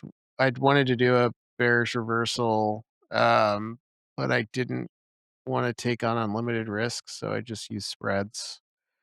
So I bought a 1.5p, sold a 1.5c, and I bought a 2.5c and sold a 0.5p. But I might. There's almost no reason to even sell the 0.5p. It's So a it's a bear net credit sandwich. it's a net credit of like $8, max loss of 91, max profit of 108. So it kind of sucks, but yeah, we see what I mean, happens. I applaud. I commend your bravery attempting to make money on such a dog shit chain, and Yeah. see if it works out. When I mean, I that's saw it, cheap. I was just like, oh, I want to back out, but I was already too far in. Yeah. I would So honestly, if it was up to me, I would just short the stock outright. that makes the most sense. But so I picked something off G-Scan as well, and I went with something that I thought would be a decent reversal play. So I went to bullish reversal, and I saw hymns, and I hit it. And I saw on the Greeks chart, it technically had a bullish reversal, a real tiny one.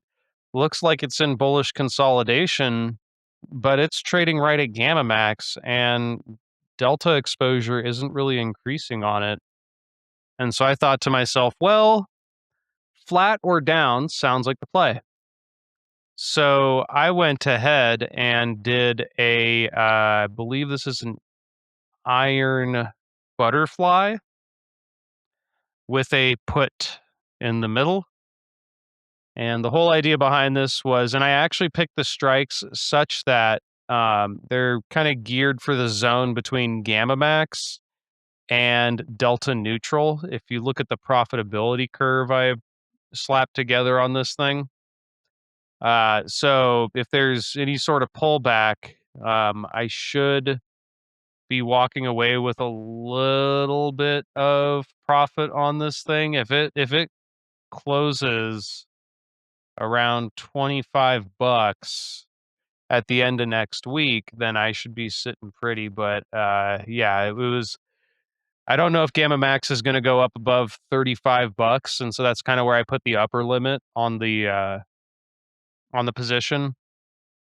And that's kind of what I did. And I basically just funded a put with this weird sort of spread. And yeah, I mean, it's a shit ton of margin, but the return on risk is it's fairly decent. So it's kind of why I put it the way I did. I was like, flatter down, should do okay in the short term, and closing it out at the end of the week should be all right. So that's what I did there. Not a whole lot of thinking, not a ton of tools, but picked something off the scanner, saw something that I thought was interesting, and slap something together. I think it'll do okay. Plus, Hims is middling for sure, and everyone's realizing it. So I'm not expecting a ton of excitement out of them. So yeah, we'll see how this shakes out. I am going to I think I want to short Baba. So I I was looking at delta exposure changes over on the exposure scanner. Kind of sorted that by bearish notional. Looks like Baba's lost about 2.85 billion in delta over the last 2 days, so T+2. And then it's actually still pretty high up on the list if you go further out. And if you go look at the Greeks, it's basically like hold on. If you go look at the Greeks on Baba, it's it fell from like a peak on the April 16th of about 8.57 billion delta on the chain to its current, which is about 4.4. So about 50% of the delta that's been on the chain has fallen off. It just bounced off delta neutral on Thursday. And so I think I want to short the upside here once that gap is filled. And I think I'm going to do that with like a call broken wing, maybe give myself about 3 weeks to cover the downside. And I think it looks pretty good to short. There's just not like the support it bounced off of isn't very strong. Gamma falls off really quickly to the downside. Delta neutral nosedived with the Friday's expiration underneath back underneath gamma neutral. So I think some of that that positional like buy-in is kind of falling off a little bit, and I expect it to kind of bleed, but not necessarily just tank. And so yeah, I'm gonna do a call broken wing for the OPEX expiration for May. Okay. Kind of see how that turns out. Well, shit. Get your shot of the position in there, and then I got some graphics, some shiny things for you. Thanks, man. Yeah, I got your back. So yeah, shit. Let's see how this pans out at the end of the week. I'm excited. These all were a little bit cerebral, although JFresh is going to be interesting. I may actually just try to open JFresh's position because I could do it with cash.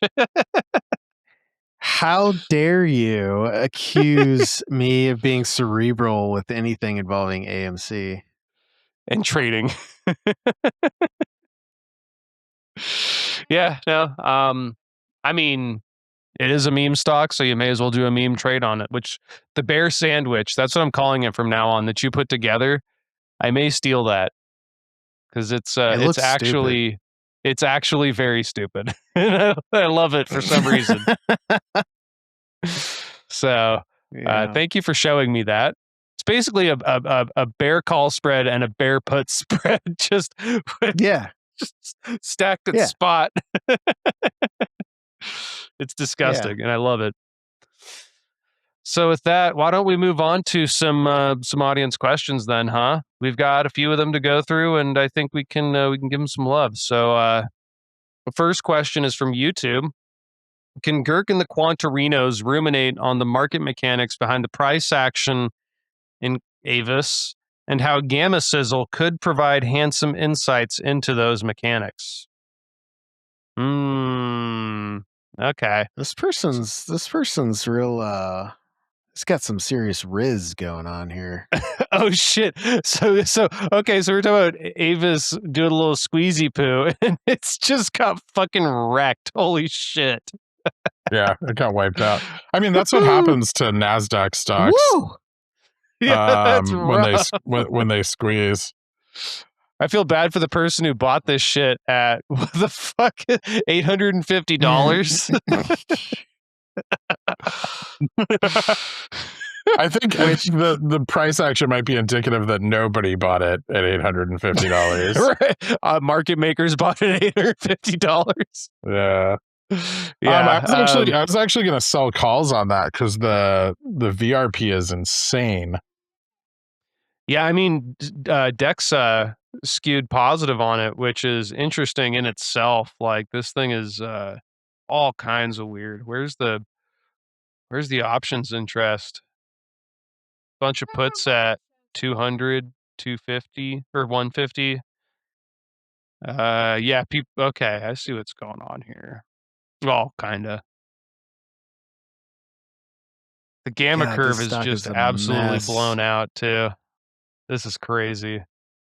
So, okay, so one thing I can say for some insight into this stock, look at the gamma curve on it and note how it is very near the absolute bottom of that gamma curve. It's about $200 below the Gex flip, which is right around gamma neutral.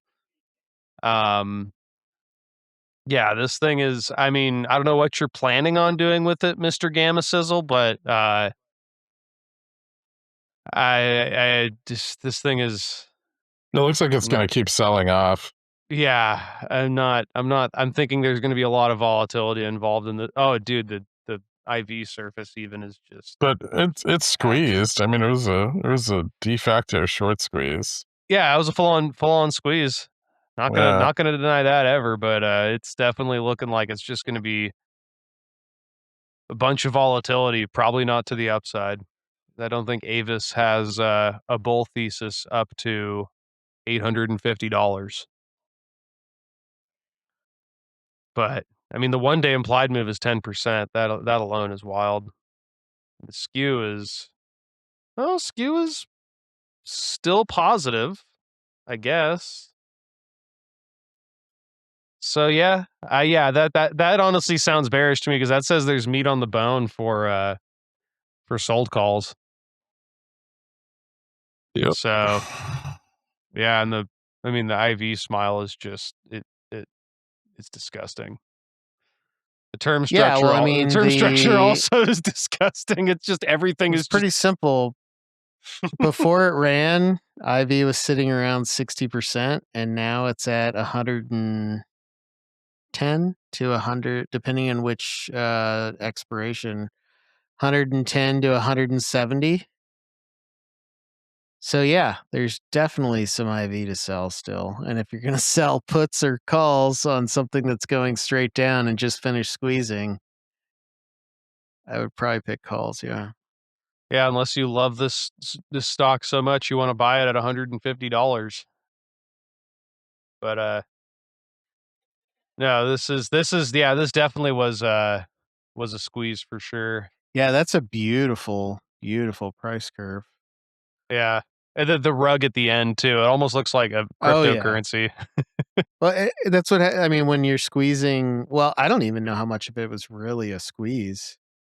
Um, if I it mean, it was went a fucking squeeze, you parabolic. didn't actually squeeze most people out because you usually don't drop that hard if the short's actually lost, right? You're gonna spend a little bit more time up there. I think it's just call buying on the way up, and then calls getting rugged on the way down.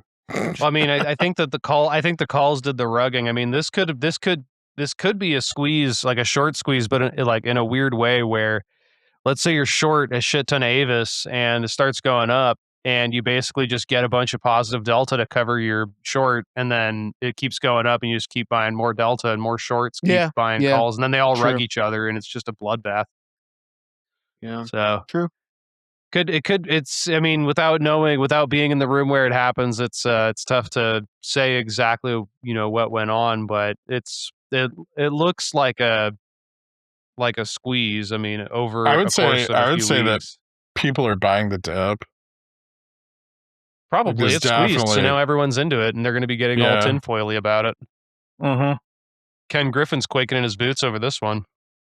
I mean, this one's squeezed a few times. Also, it's on NASDAQ again. So, Yeah, like, it's squeezed in the meme squeeze. So, but yeah, that squeeze was a little different. I mean, it went up 100% in a day. This time around, it went up, what, like 200% in 3 weeks, which is more drawn out for sure. But then insta rugged, which is interesting. yeah. So it actually went up like 800% over 3 weeks. Jeez. For 4 weeks. Wow.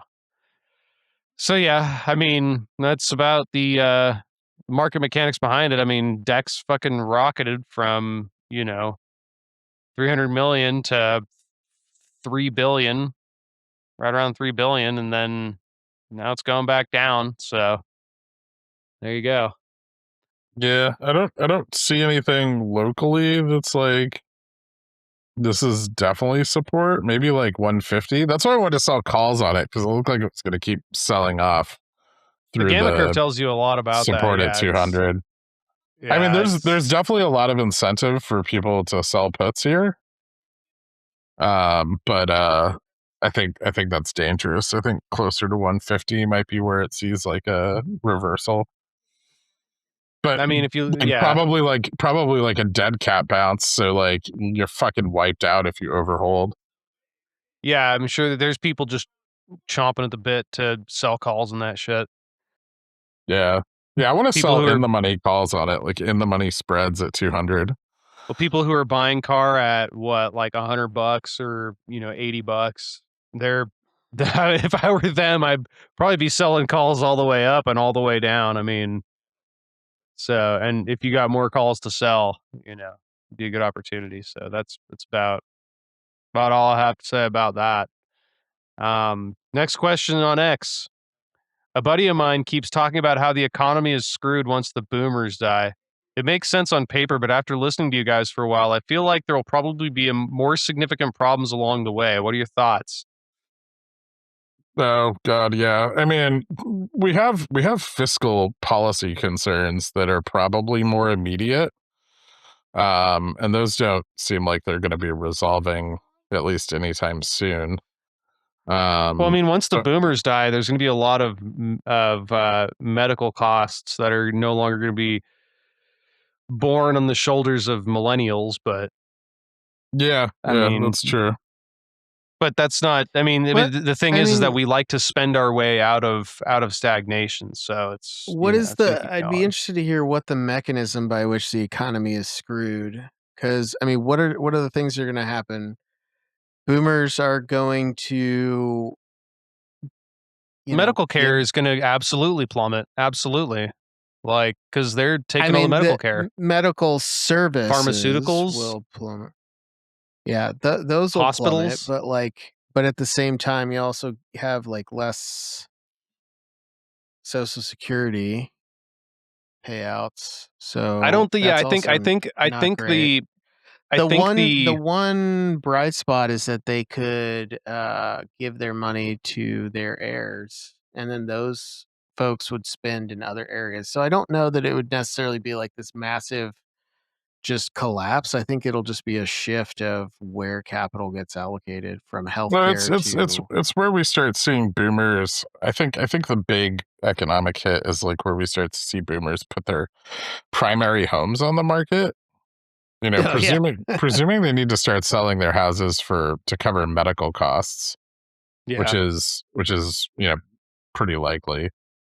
I think that's where we see the big, like at least the bigger shift. So you Um, could see. So you're talking about an impact on housing prices and real estate.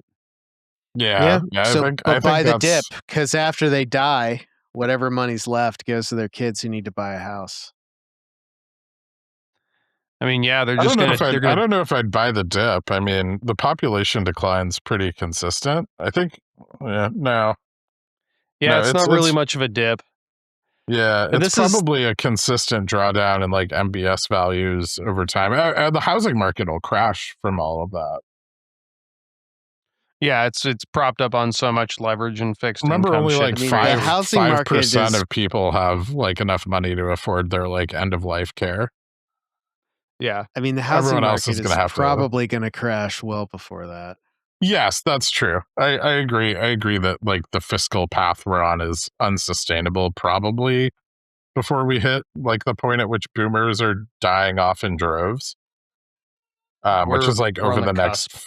15 years. Yeah. So, I mean, it's definitely bad. Whatever's going to happen then is very, very bad. And it doesn't look like AI is going to be replacing the decline in workforce in any, significant way. Well, you say 15 years, but remember that life expectancies in America are also shrinking. So these boomers might die off a little sooner than that, considering that they're the ones making the life expectancy statistics. So we may be True. looking at, especially for people born in the late 50s, early 60s, they're already at least 60 years old. So we're looking at probably 10 years until they're mostly gone. And the impacts are going to be felt probably in the next 5 to 8, if I am guessing as best I can. My grandma's still alive, so there's that for anecdata. But yeah, I think you're right. I think there's going to be some sort of an impact where there's a lost decade, right, in terms of real estate values, those sorts of things. But I don't necessarily think it's going to be some huge drawdown on the economy. I think you're absolutely right, Kirk. It's going to be a shift from end of life care, healthcare, pharmaceutical costs, all those things to, midlife things, right? We're talking things to help you raise kids or, that kind of stuff. Maybe ATVs and other toys, because a lot of millennial couples these days are dinks. So they may go for fancy little toys like motorcycles and things like that. So Did you it'll just be a use the shift. acronym DINKS on my podcast? That's disgusting. Dual income, no kids. Yeah. Ugh. It's great. I there's going to be a shift you there, don't but yeah, have the any fiscal. kids, and you have dual incomes, and you're still poor. Yeah, that's You right. dink. Well, most dinks are doing it to survive. So That's What not are what these- that's not what their YouTube shorts are communicating. well. Have you yeah, seen those because- cringe shorts? We're dinks. No, but that sounds like I want to watch No. them now. They're as awful as you might imagine. I would It never sounds watch that. absolutely terrible, and it'll make me want to place some like roofing nails into my eyes. But yeah, I'll send you some later. thank you. No, No, some dinks videos, not roofing nails. Oh, okay. Damn it. Yeah. I think the fiscal policy is much more of a problem than boomers dying. The problem with that is that if we continue down the fiscal path we're on, your dollars are going to get less and less valuable faster than your wages grow. And that right there just basically is a regressive tax on the entire population besides the ultra wealthy who have the means to make more money than the dollar gets devalued. That's a much bigger problem. That's a long-term issue, and those are the kinds of problems that do things like destabilize governments. So that's I think where my focus is more. I think Girk's probably more focused on that. JFresh is sitting on like a 0% fucking home loan, so he just doesn't give a fuck. So It's a mausoleum loan, and it's classy. yeah, he's in his crypt. All right, he doesn't care. So I mean, really, the boomers dying off. Yeah, it's the thing. It will be a huge wealth transfer as well. So something to consider, and you can talk with your buddy about that. I think it makes for some really captivating conversation. I love talking about this shit all the time, and if someone's willing to talk about it, I always go for it. Next question's from Reddit. Why don't you have your buddy listen to this podcast, and then you guys can talk about it. Yeah, Then we can use have us as 2 fodder. listeners. Yeah, we'll get to listeners. I love it. Next question's from Reddit. When VRP is positive, I understand it's juicy premium and people want to sell options. Is there anything that helps indicate whether they are more likely to sell calls or sell puts? Does skew help with that? It does. If you think about this, put yourself in the mind of an option seller. All you do is sell options. Those people don't really exist, but maybe they do. And you they look do. at, oh yeah, okay. So you look at skew, and skew tells you whether the favor is to the upside or to the downside of spot, right? If the favor is to the upside, and you want to just basically do 1 sigma shorting options, you would probably look more towards calls for that, because that is where the imbalance is favoring is the out of the money calls, right? If the skew is negative, it's favoring the out of the money puts. And so you may be looking more at those as your short target. So it can help you in that regard. Yeah, you can also look at like the type of environment you're in, if it's positive gamma or negative gamma, and try to figure out, where the market is stabilized. Like if there's a lot of VRP and something's down quite a bit, people are probably going to be selling puts, which usually is indicative or at least shown by skew, but not always, especially not on equities. So it may be, it may also be like a situation when you're a positive gamma and you have a lot of VRP and you just want to sell both, like calls and puts. Yeah, absolutely. Skew's not the end all be all. It can help, but yeah, if you look at a lot of equities, you'll notice that skew tends to favor negatively, and that's just an effect of the insurance market that is options. So you'll always see some sort of a bias to the downside. But if you see elevated skew, maybe it's a sign, maybe it's not. Yeah, the gamma environment definitely is helpful to know because it gives you an idea of what the market makers are doing in reaction to any movements in your equity spot price. Generally, if you see an equity with positive skew, it's already up quite a bit. Avis, for example, absolutely, it's got positive skew. So yeah, and that's a juicy environment for call sellers too, especially. I mean, it's in a heavily negative gamma environment. So I mean, if you're, yeah, it's all kinds. Depending on how much tinfoil you're rocking on your head. I mean, you could say a lot of things about negative gamma environment and positive skew about how juicy those calls are to sell. But I think they're pretty juicy. Yeah, they're So they're pretty attractive. yeah, hell yeah. Next question's from X. Please touch on the effects of how breaking news spikes the indexes and the power behind the momentum to either blow through support or resistances. How best do I trade this type of volatility? You don't. Yeah. Yeah, trying to trade, headline news is stupid.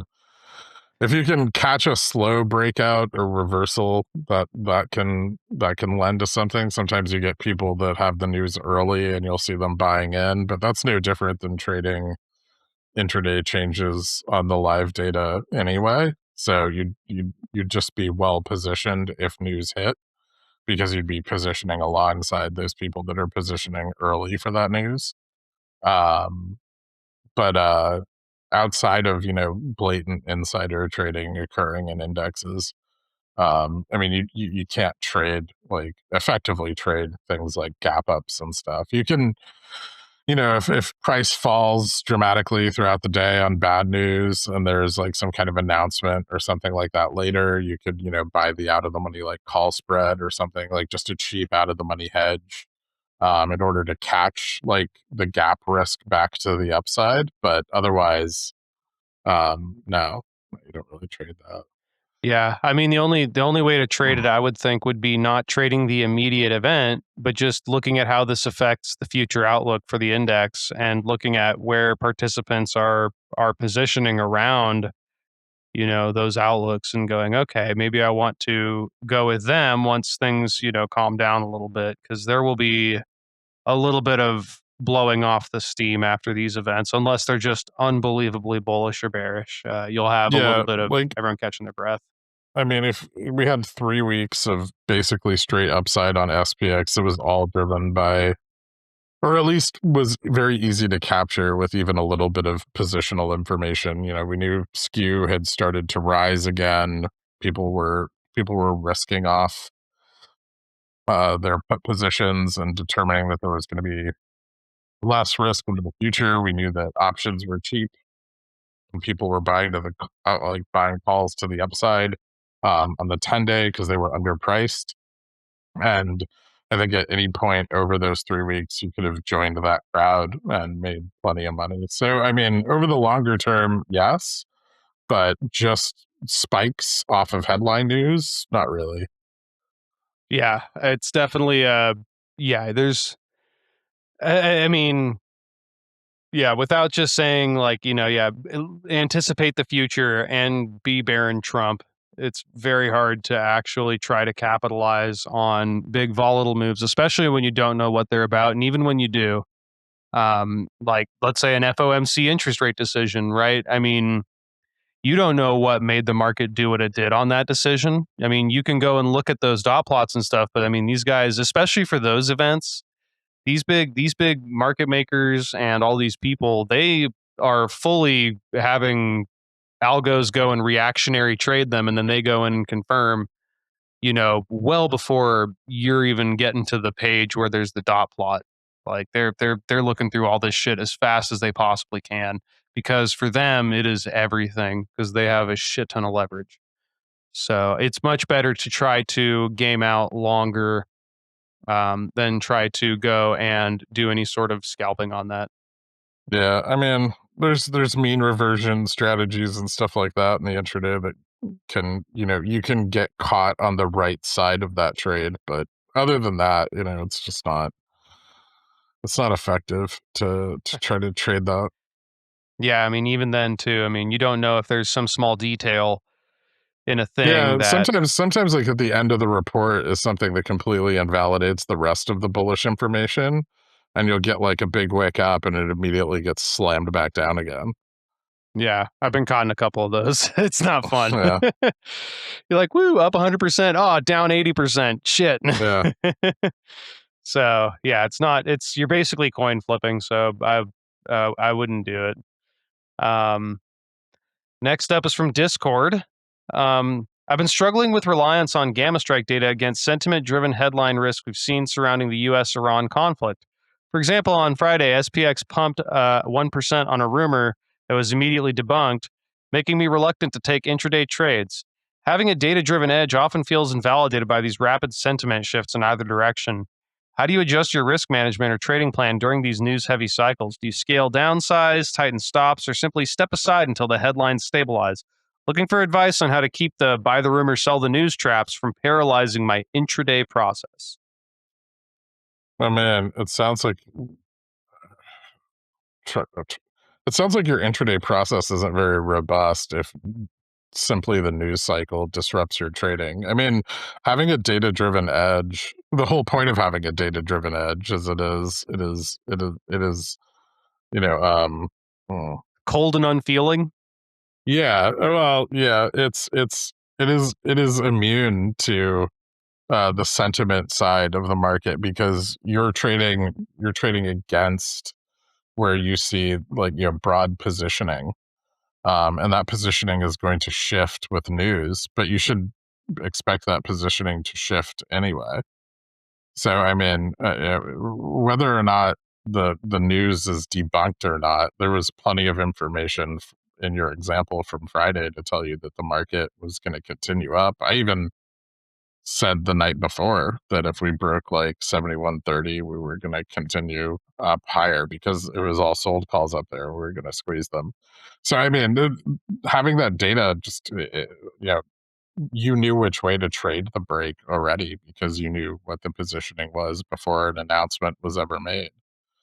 So I don't Yeah. really understand what the holdup is there. But I mean, if you feel like you can't trade the intraday or you're afraid of the risk, then all of the steps that you outlined are valid. I mean, you can scale down, you can tighten stops. If you're not confident in taking directional trades, don't. You can reduce risk by choosing positions that have fixed risk, and you can also step aside till headlines stabilize. A lot of people do that. Volumes have been low for a reason. People aren't confident. I couldn't have said it better myself. I mean, if you are, I mean, it's in volatility is still relatively elevated too. So, options are pretty rich. The risk defined positions and delta neutrality are both absolutely something that, I would be looking at myself if I I mean, wasn't busy as fuck. I hate to say this because I know so many people do, but really, if you're directionally trading the market outside of scalping or something, um, I'm not really sure you're doing it right. Like, I mean, Well, that obviously, depends. I yeah, but mean, being like just fully exposed, naked calls in like one direction or naked puts in the other is just It's Or just like 3-month It's pull put lo- spreads. yeah, it's just like low probability garbage. Like there's better ways to structure. That's the whole reason we trade options, right? Because we don't want to just be singularly exposed one way or the other, because it adds more dynamics to your trade that you can manage. It's like a game of chess, and yeah, sure, sometimes the right move is to just be long in a direction, but rarely. Well, it's actually kind of like a fighting game. You played Street Fighter, right? Yeah, So you know, like the extensively. power, the big giant hero power moves, like whoa, they're winding up and everything. The guy just jabs you, and you're just now, and then and then he combos you and takes away all your health. I mean, like Yeah. if you're the directional, like short term directional trades, are you going whoa, and then you may land it and get the haymaker and be able to combo off it, but you may just get jabbed and launched and absolutely hosed by your big commitment to something that is ultimately, yeah, super low odds of you even landing that with anybody who knows what they're doing. So Yeah, it's actually like in fighting games, everything is this like constant rock paper scissor that goes on and on and on until someone wins the game of rock paper scissor, and then that leads into them doing a higher damage combo, and trading options is very similar to that. Like you know, you generally are rock paper scissoring at spot and trying to choose the right position for that. But then like the market moves and you can confirm direction based off your positional knowledge. And then, suddenly those plays become higher confidence. So you might start out with like, a condor, and then you might add, bot calls to one side of that condor if you test the downside of it and sell more puts. And now you have like much more directional exposure, but the downside move's been confirmed, and you saw puts get sold to the downside where you sold your puts, which increases confidence to the upside.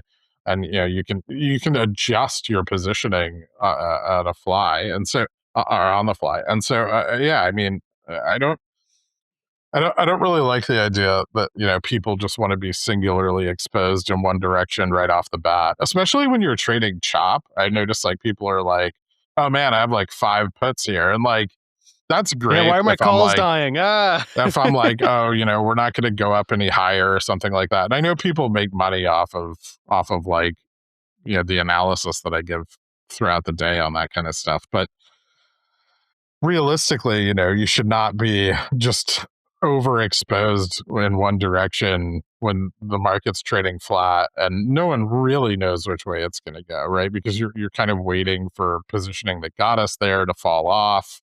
And if it doesn't fall off in enough size, then the pullback will be muted.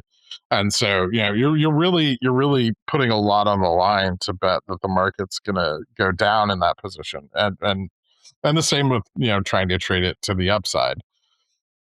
So Yeah. I mean, yeah, it's just it's much better to think about your positioning more dynamically. Like if X does Y, then I'll do this, and if X does Z, I'll do this, and then pay attention and wait for those moments, and then get in when you have.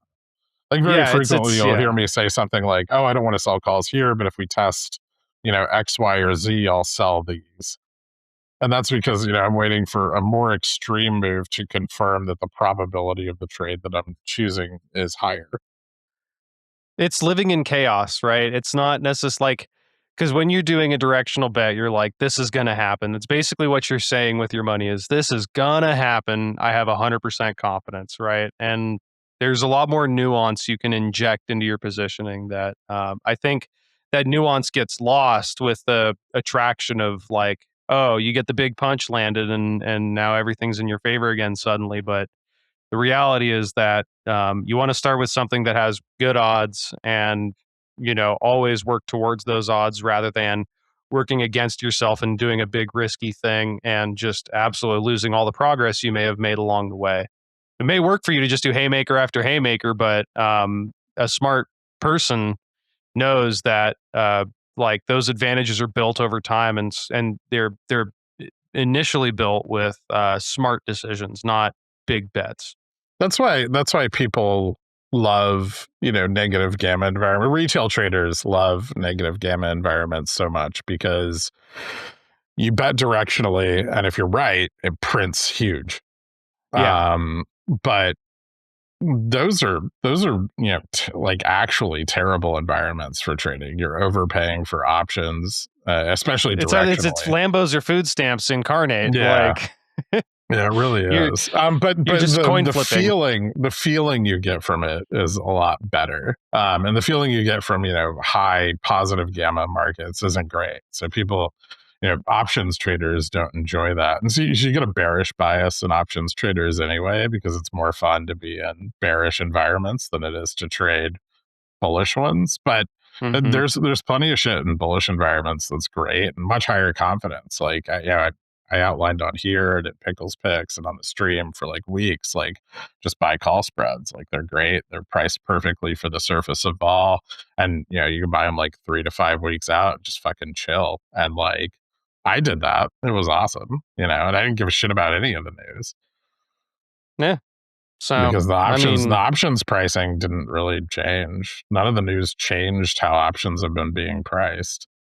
yeah, so I think this kind of touches on where the paralysis may originate, which is just this whole do I go long or short, which maybe that's not the right question to ask, right? So Yeah. if you are getting paralyzed, it sounds like you haven't quite fleshed out your strategy all the way, and that's probably something that Or at you least should sit back your and do. strategy isn't prepared for multiple scenarios, which means you either need more strategies or you need to adapt your strategy to different market conditions, which the data edge that you have helps you do. So I recommend this to everybody. I've done it for years. Pick up a copy of Options as a Strategic Investment, not the test booklet, but the actual text. We call it the phone book. It is Yeah, thick. pick it up It's and a giant book. learn all the different positions, learn about ratio spreads and call spreads, because then you're going to do things like look at the market and you're gonna go like, okay, I want to bet that X might happen. And I want to bet that it's more likely we stay flat, but that I also want to have a little bit of a chance that Z happens, and you're going to do all of that.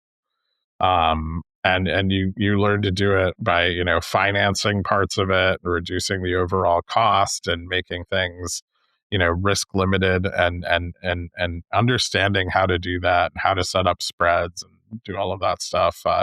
Sometimes people will call them like Franken spreads because people have all these spreads all over the market, but it doesn't matter if you're profitable at spot, Well, it's right? Like, also it's the skill of taking the words that you think and turning it into positions that you have. And those Franken spreads, they may look disgusting, but what they really are is an amalgamation of individual positions that were put together like a Lego set that, absolutely express like the outcome that you want.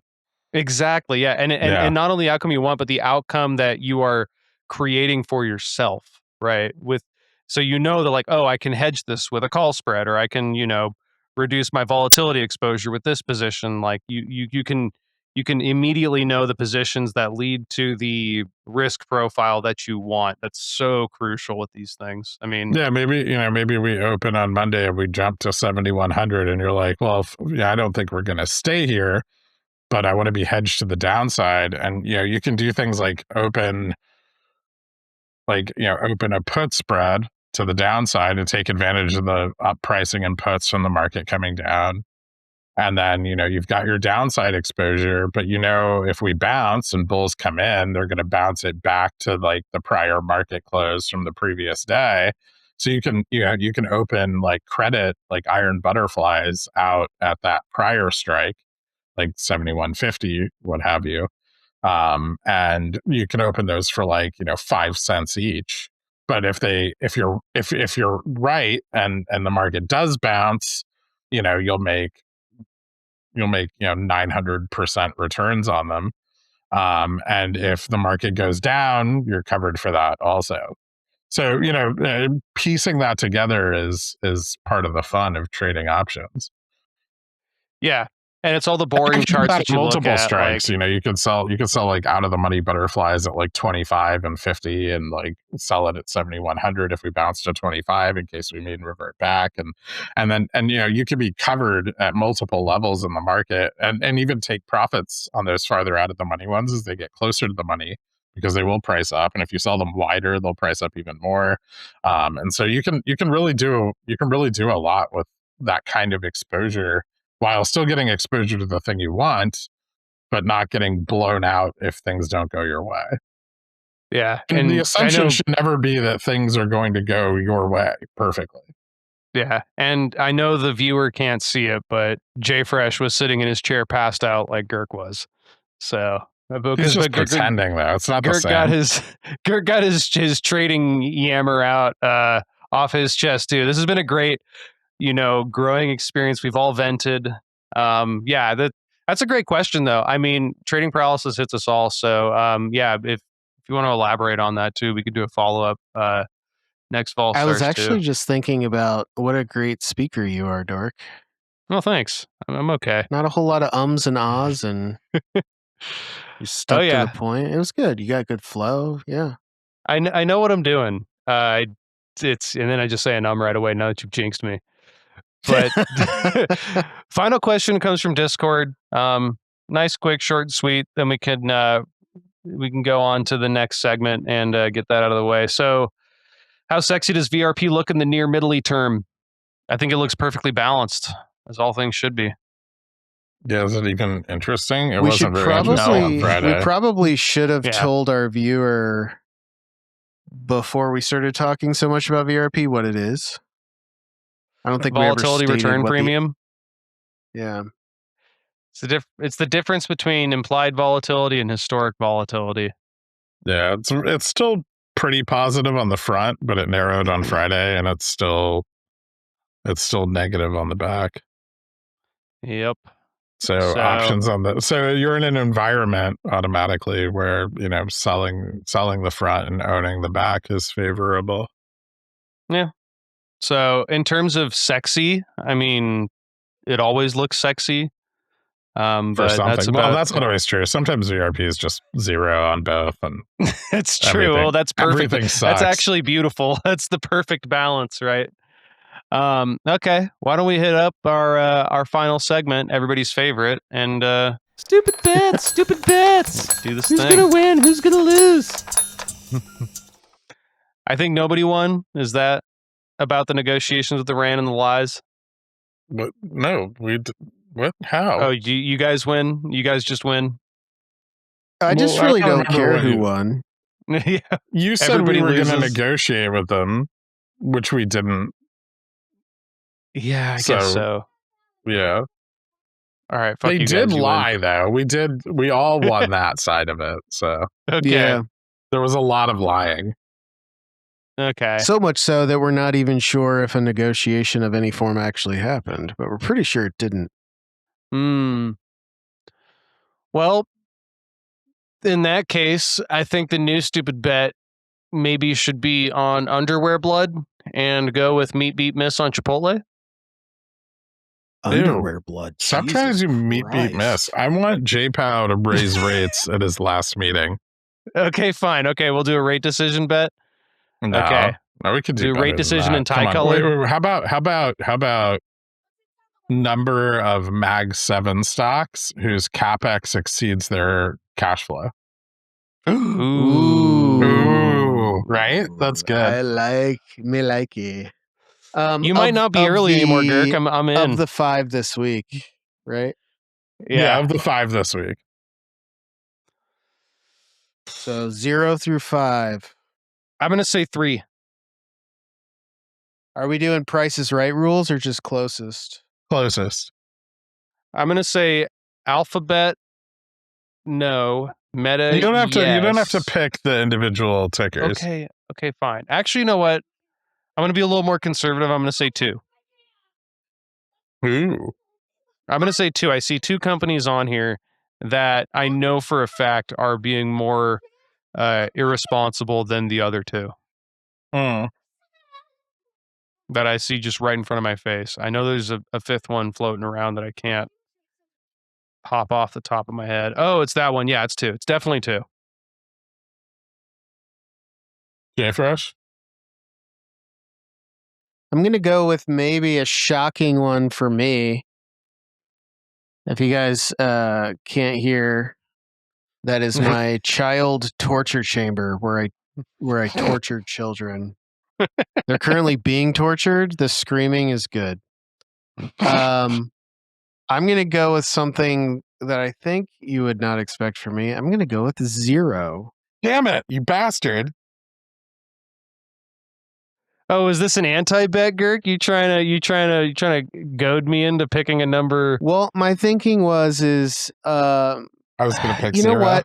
You can have 0. Because I do kind of want to go with 1. I think that Andy Jassy is the only CEO actually retarded enough to continue to burn more capex than free cash flow. So I'll go with 1. Amazon. I was going I'm to going Amazon with and 0 because they've canceled a bunch of projects.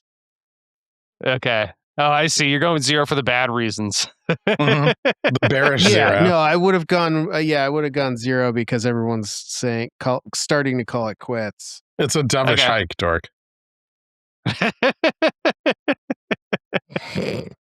God damn it.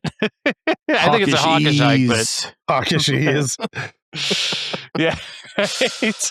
Yeah, I'll go with 1. Amazon. Who are your All 2, right. Dork? Do you guys remember dovish hikes from 2022? Yeah, I remember was hawkish that? ease How do you too. raise rates and call it dovish? We did 'Cause you're dovish hikes stupid. and we did hawkish ease. It's I know. just Yeah. complete. It's hawkish ease. Well, What fuck, were you got you all two, that, Ron? Dork? All right, that was pretty straightforward. I think we don't need a tiebreaker, but yeah. My Dork, tiebreaker I would wanna be know- that I think I wanna know Apple what the 2 promises to raise capex for AI. Hmm. Their There new you go. CEO at his first big meeting.